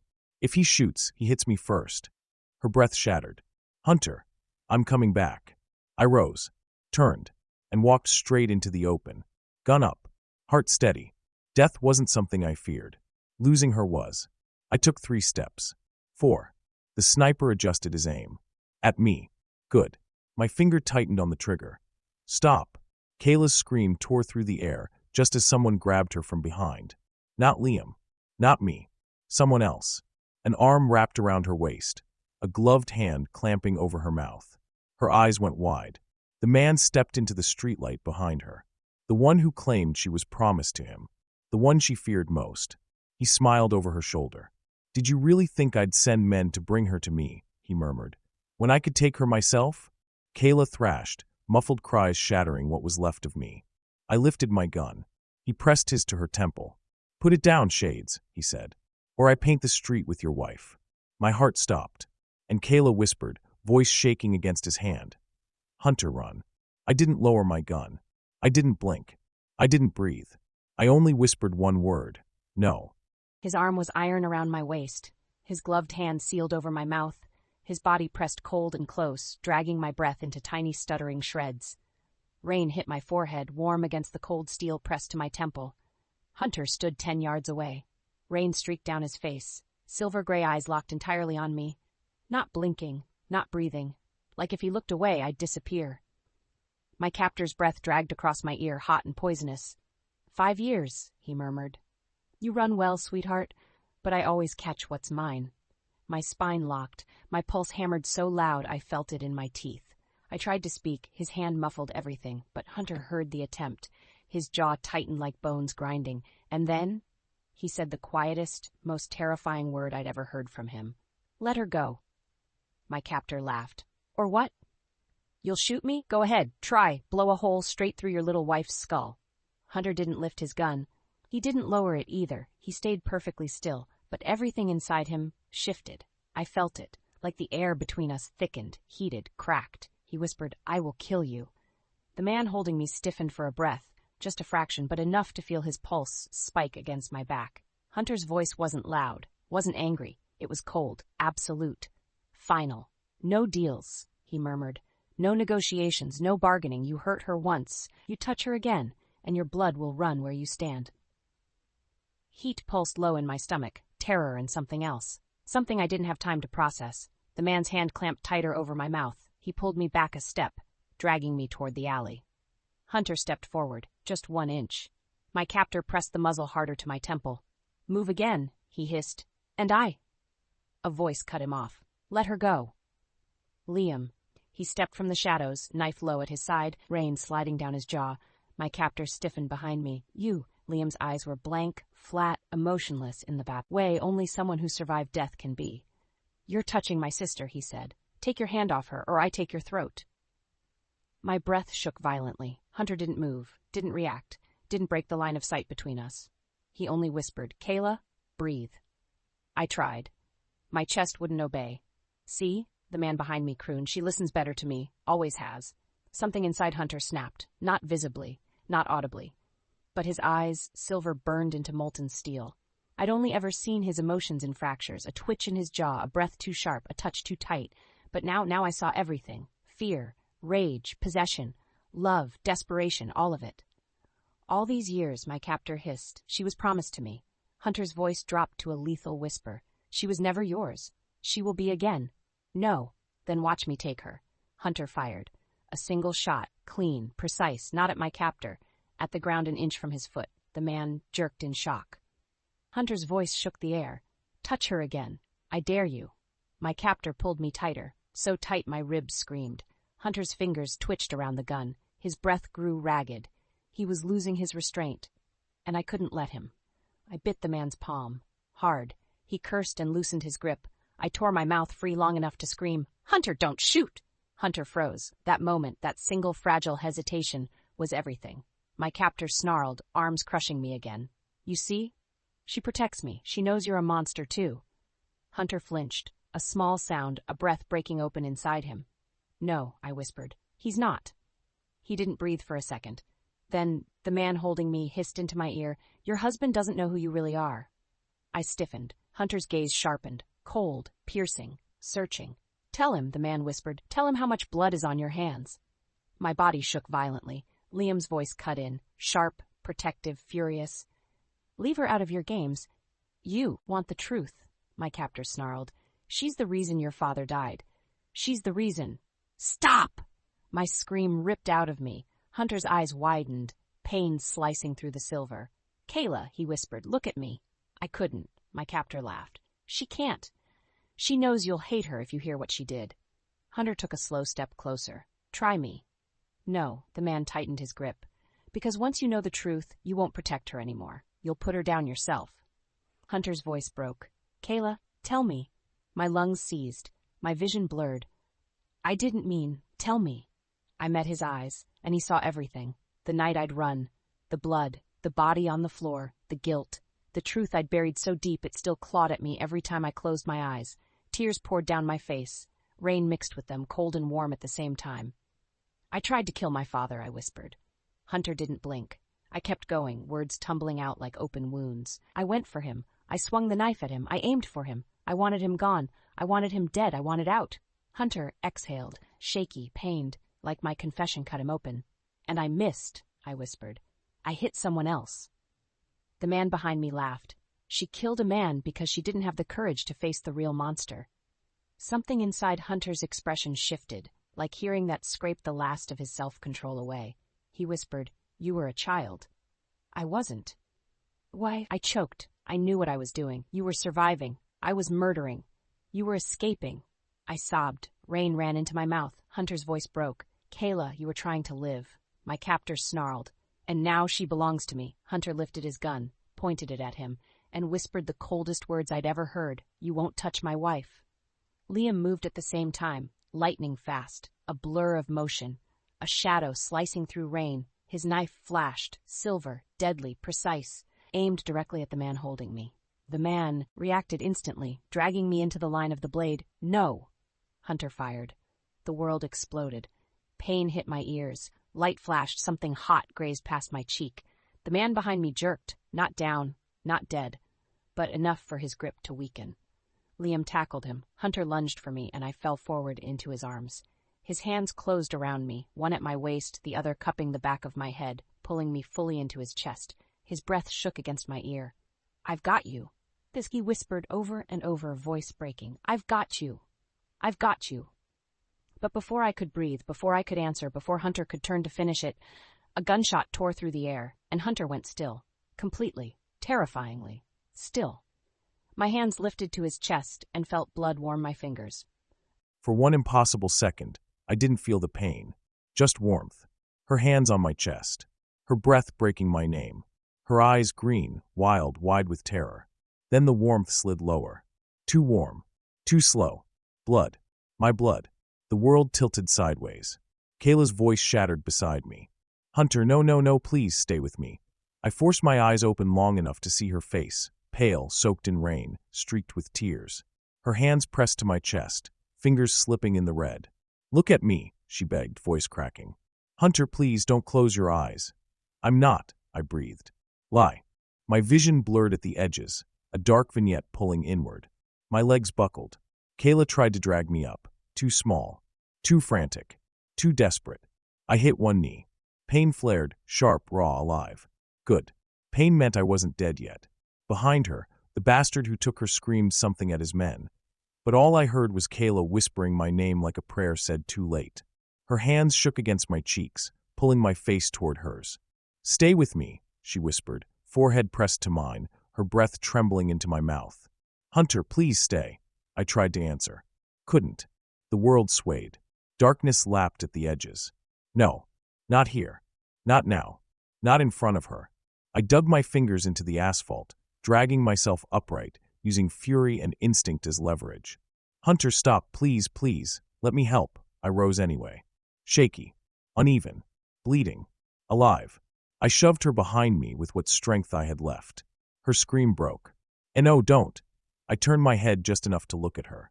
That one glance nearly dropped me to my knees again. Frantic, destroyed, in love with me and terrified of it. I lifted a blood-wet hand and cupped her cheek. Her breath hitched violently. You're safe, I whispered. No, I'm not if you die. I'm not dying, I breathed. Not while you're here.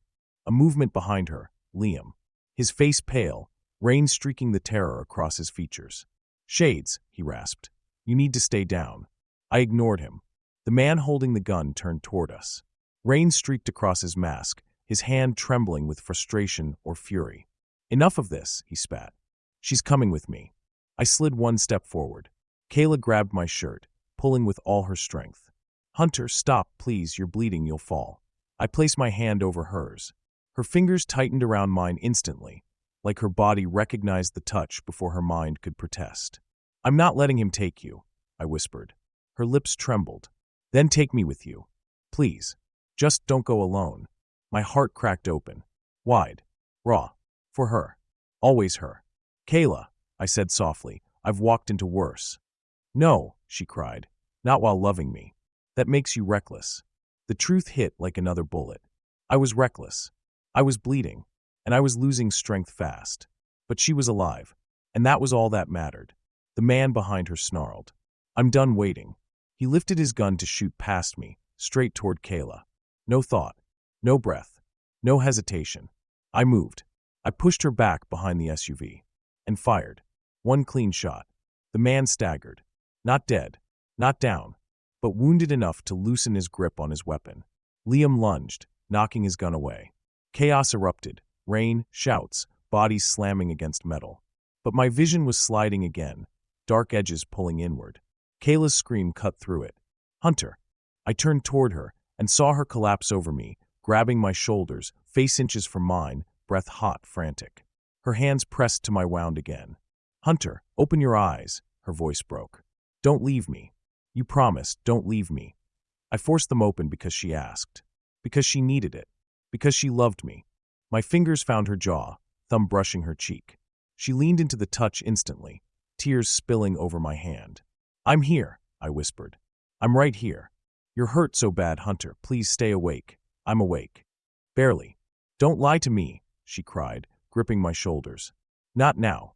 Our foreheads touched, her breath warm against my lips, her hair brushing my cheek. Listen to me, she whispered, voice trembling, but steady underneath. I never should have run from you. I should have stayed. I should have trusted you. My chest tightened. Her tears fell onto my lips. But I'm here now, she whispered. And I'm not leaving. Not again. Not ever. Something hot, not pain, moved through my chest. She choked. I love you. The world steadied. The darkness slid back. Her voice anchored me harder than any bullet could break me. I lifted her chin with a shaking hand and kissed her. Slow, deep, bleeding and rain-soaked and desperate. Her hands lifted to my face, as if she were trying to hold my soul inside my body. When I pulled back, breath ragged, she whispered, Come back to me. I brushed her tear-wet cheek. I already did. Behind her, Liam shouted, Kayla, move. I've got him, go. A flash. A snap. A body hitting the ground. Silence. Cold. Heavy. Final. Kayla turned, breath catching. The man who took her, the one who tormented her, lay unconscious at Liam's feet. It was over. Not the pain. Not the past. But the chase. Kayla slowly turned back to me. She cupped my face with both hands, her voice breaking in relief. We're free, she whispered. I let out a shaky breath, the first one that didn't hurt. You were never not mine, I murmured. Her lips trembled into a soft, breaking smile. And you, she whispered back, were always the only place I ever felt safe. I leaned my forehead against hers, breathing her in. Alive. Bleeding. But alive. For her. Always for her. That night didn't end our story. It just ended the running. 3 months later, I still woke up before him. I didn't mean to. I didn't set alarms or stay tense with habit or curl into myself like I was preparing to run. My body just noticed him before my mind did. The warmth behind me, the slow rise and fall of his breathing, the heavy arm draped across my waist, pinning me gently, like he still didn't trust the universe not to steal me in my sleep.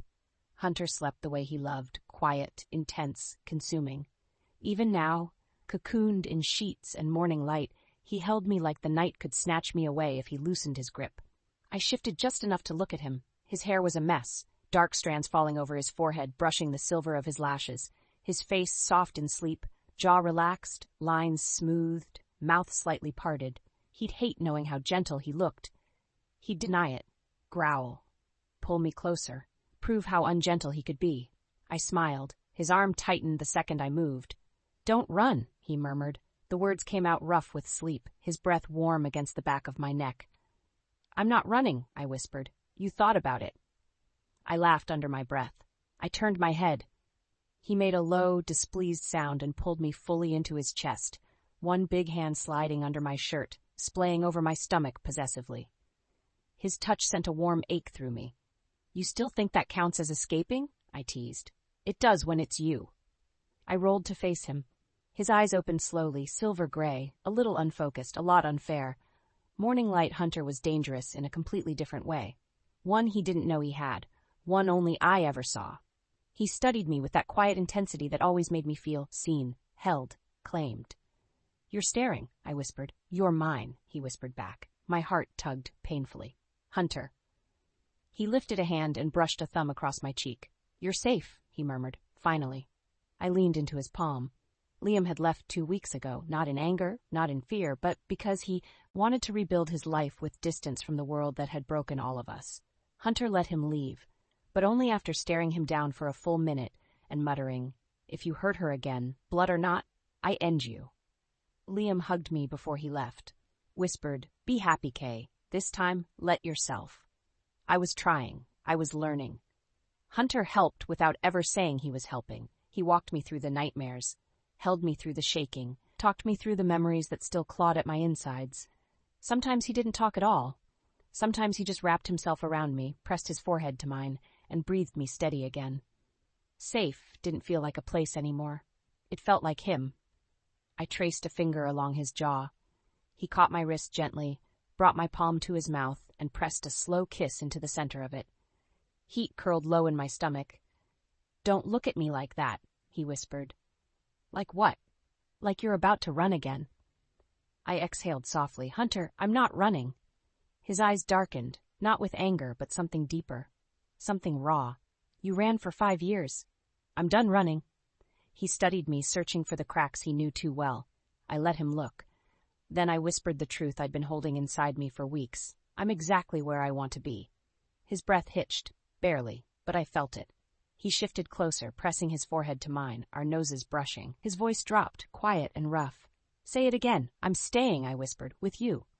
His exhale trembled, a rare, unguarded thing. His fingers slid down my arm, slow and warm, sending a ripple of heat through me.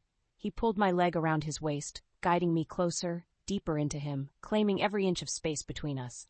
"You're mine," he murmured. "Not a demand, not a claim, a prayer." I slid my hands into his hair and nodded. "And you're mine." Something in him broke quietly at that. A soft crack, a surrender, a truth he never wanted to need but accepted anyway. He kissed me, slow at first, warm, exploring, his lips brushing mine with a tenderness that made my chest ache. Then deeper, hotter, like he'd been waiting hours, days, years to hear those words. His hand drifted up my spine, pulling me against him. My breath tangled in his mouth. My fingers tightened in his hair. He kissed me until I forgot what fear tasted like. When he finally pulled back, his forehead rested against mine again. "I love you," he whispered. My heart stopped. I didn't think Hunter Shades knew how to say those words. Didn't think he ever would. Didn't think he wanted to. But he did, and he meant it. I cupped his face in both hands, my thumbs brushing the warmth of his cheeks. "I love you too," I whispered. His eyes closed for a moment, like he was absorbing it, like it shattered him in all the places he'd hidden from the world. Then he kissed me again, soft this time, a seal, a vow, a beginning. When he pulled back, he tucked a strand of my hair behind my ear. "You're my wife," he murmured. "I am. And you're not running, and I'm keeping you," he whispered against my mouth. For real this time, I smiled, warm, certain. Good, because this time I'm keeping you too. His breath stopped, and then he kissed me again, deeper, slower, like he needed to prove it. We didn't rush, we didn't fear, we didn't break, we just stayed. Two people who should have destroyed each other. Two people who somehow made it out of fire alive. Two people who finally chose the same thing, each other. Always. She moves in her sleep when she dreams, soft little shifts, like she's learning how to let her body relax after years of being braced for impact. I never noticed it before. Probably because she never let herself sleep next to me long enough for me to notice anything. But now she sleeps on my chest, curled small, one hand tucked under my jaw, her breath warm against my throat like a brand. And I lie awake just to feel it. Her. Warm. Safe. Real. My arm is around her, palm splayed across her back beneath the oversized shirt she stole from me. My fingers sit right between her shoulder blades, feeling the tiny rise and fall of her breathing. Every time she exhale sighs, the tension in my body shifts. Unwinds. Drops. Like she's teaching my muscles what softness is. She twitches suddenly, a dream probably. Her fingers fist lightly in the collar of my shirt. I tighten my hold automatically, pulling her into my chest, whispering before I realize I'm doing it. Easy, sweetheart. You're safe. She settles. Breathes. Melts.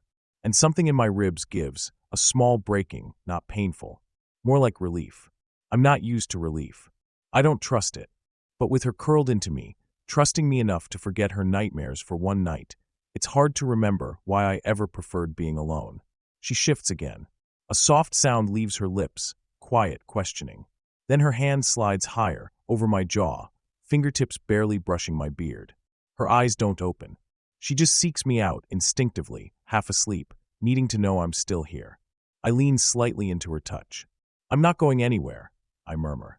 Her breath catches, a tiny thing, but I feel it. She heard me. Not consciously. Not fully. But she heard. Being wanted is one thing. Being needed? That's the thing that ruins men like me. Her leg slides around mine. She presses her forehead into my chest, breathing me in, like she's grounding herself. Like I'm her anchor. No one has ever used me to feel safe. People use me to feel protected. Or feared. Or obeyed. Or paid. But safe. That's new. That's dangerous. That's everything. I brush a hand through her hair, slow and careful, letting the strands slip through my fingers. It's softer when it's dry, warm reddish-brown, catching the lazy morning sun leaking through the curtains. She smells like rain and lavender soap. She smells like home. My fingers drift to her jaw, tracing the line of it lightly. She leans into the touch, still half asleep. Hunter, she whispers, voice gravel-soft, breath catching. My name has never sounded like this. And it hits me right beneath the sternum.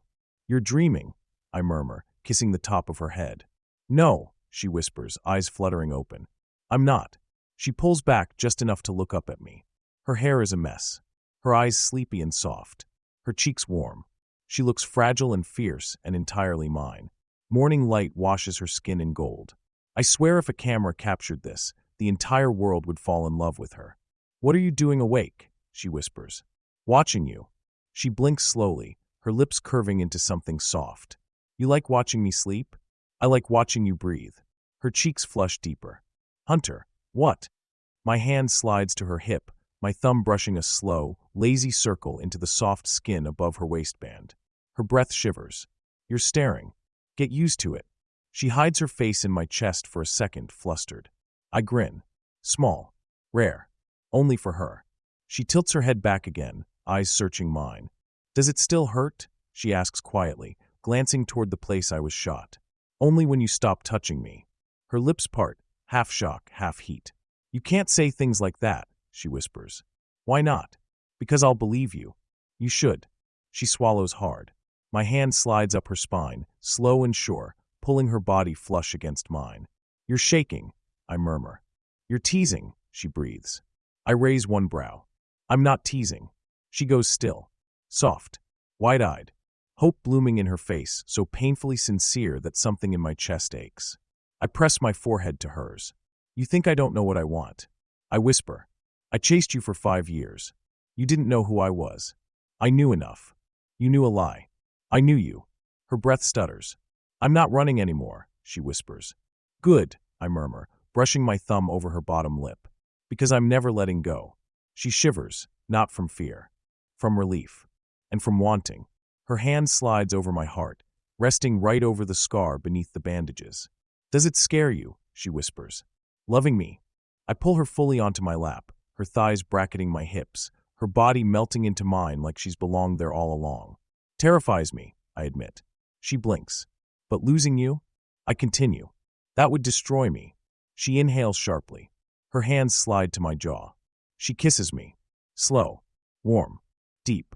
Her fingers tremble against my face, as if she's still terrified I might disappear. I hold her, hips anchoring her against me, kissing her back with everything I've held in for 5 damn years. When she finally pulls back for air, her forehead rests against mine. Her voice is barely a breath. Hunter, I choose you. Something in me ruptures, quietly, dangerously, beautifully.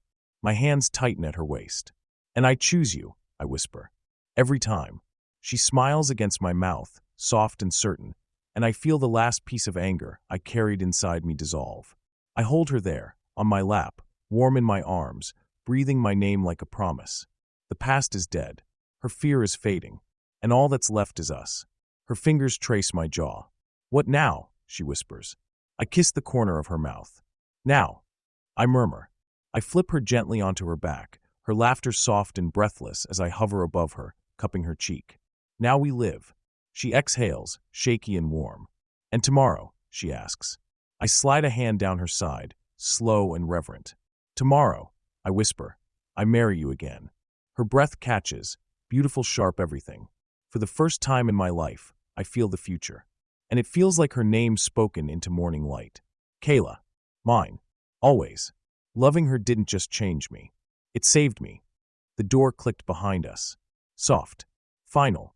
Like the world outside didn't exist anymore. Kayla stood in the center of the hotel suite, the warm, golden light turning her hair into wildfire, her dress soft around her legs, her eyes on me like she was trying to learn every part of this moment. Our moment. I stepped toward her slowly. Not hunting. Not chasing. Just coming home. She didn't back up. She didn't look away. She only whispered, Hunter. Her voice hit straight in the center of my chest. I reached her in 2 breaths. My fingers slid around her waist, pulling her close, feeling the tremble she tried to hide. Her hands lifted to my chest, smoothing over the fabric of my tux as if she needed proof I was real. You're nervous, I murmured. She shook her head once, a lie. A beautiful one. I brushed my knuckles along her jaw. Her breath caught. You don't have to be, I said softly. I'm not nervous, she whispered. I'm overwhelmed. I leaned down until my lips hovered just above hers. Close enough to taste the warmth of her breath. Close enough to feel her heartbeat stutter. Good, I murmured. So am I. She exhaled shakily. I kissed her.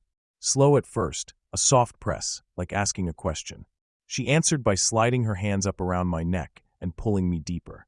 Her lips parted beneath mine, warm and sweet and hungry in a way that made my pulse hit hard enough to shake me. I lifted her slightly, guiding her back against the wall. Never harsh, never claiming by force, just giving her something solid to hold on to. She gasped when her back met the surface, her fingers tightening in my hair. Her whisper brushed my mouth, Hunter more. My breath faltered. Hearing her ask, hearing her want, it undid something in me I'd kept locked tight for years. I kissed her again, deeper this time, my hands sliding along her waist, learning every curve through the fabric, feeling her melt into me in slow, breathtaking surrender.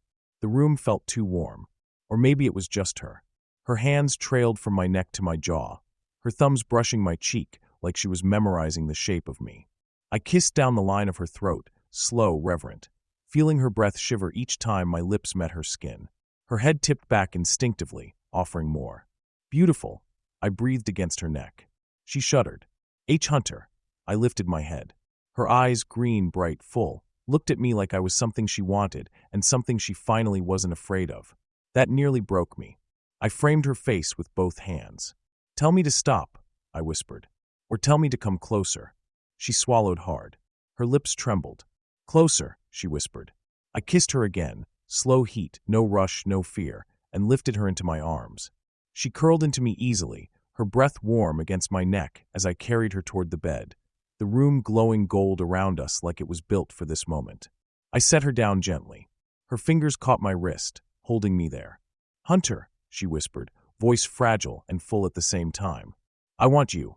My chest tightened, not because of desire, because of trust. I brushed a thumb over her lower lip. "You have me." She smiled, soft, trembling, beautiful, and pulled me down with her. My body covered hers slowly, giving her every chance to change her mind. She didn't. Her hands slid around my neck. Her legs brushed against mine. Her breath caught softly when our foreheads touched. The world narrowed to her warmth beneath me, her fingers on my jaw, her voice whispering my name like a secret she'd waited years to tell. I kissed her once more. The kind of kiss that ends running. The kind that starts a life. Her body arched softly into mine. Heat moved through both of us, slow, deep, inevitable. Kayla exhaled a quiet, trembling breath against my lips. "Hunter, please." I kissed her again, soft, reverent, and the rest of the world slowly, beautifully faded away. That night wasn't about desire. It was the moment we chose each other without fear.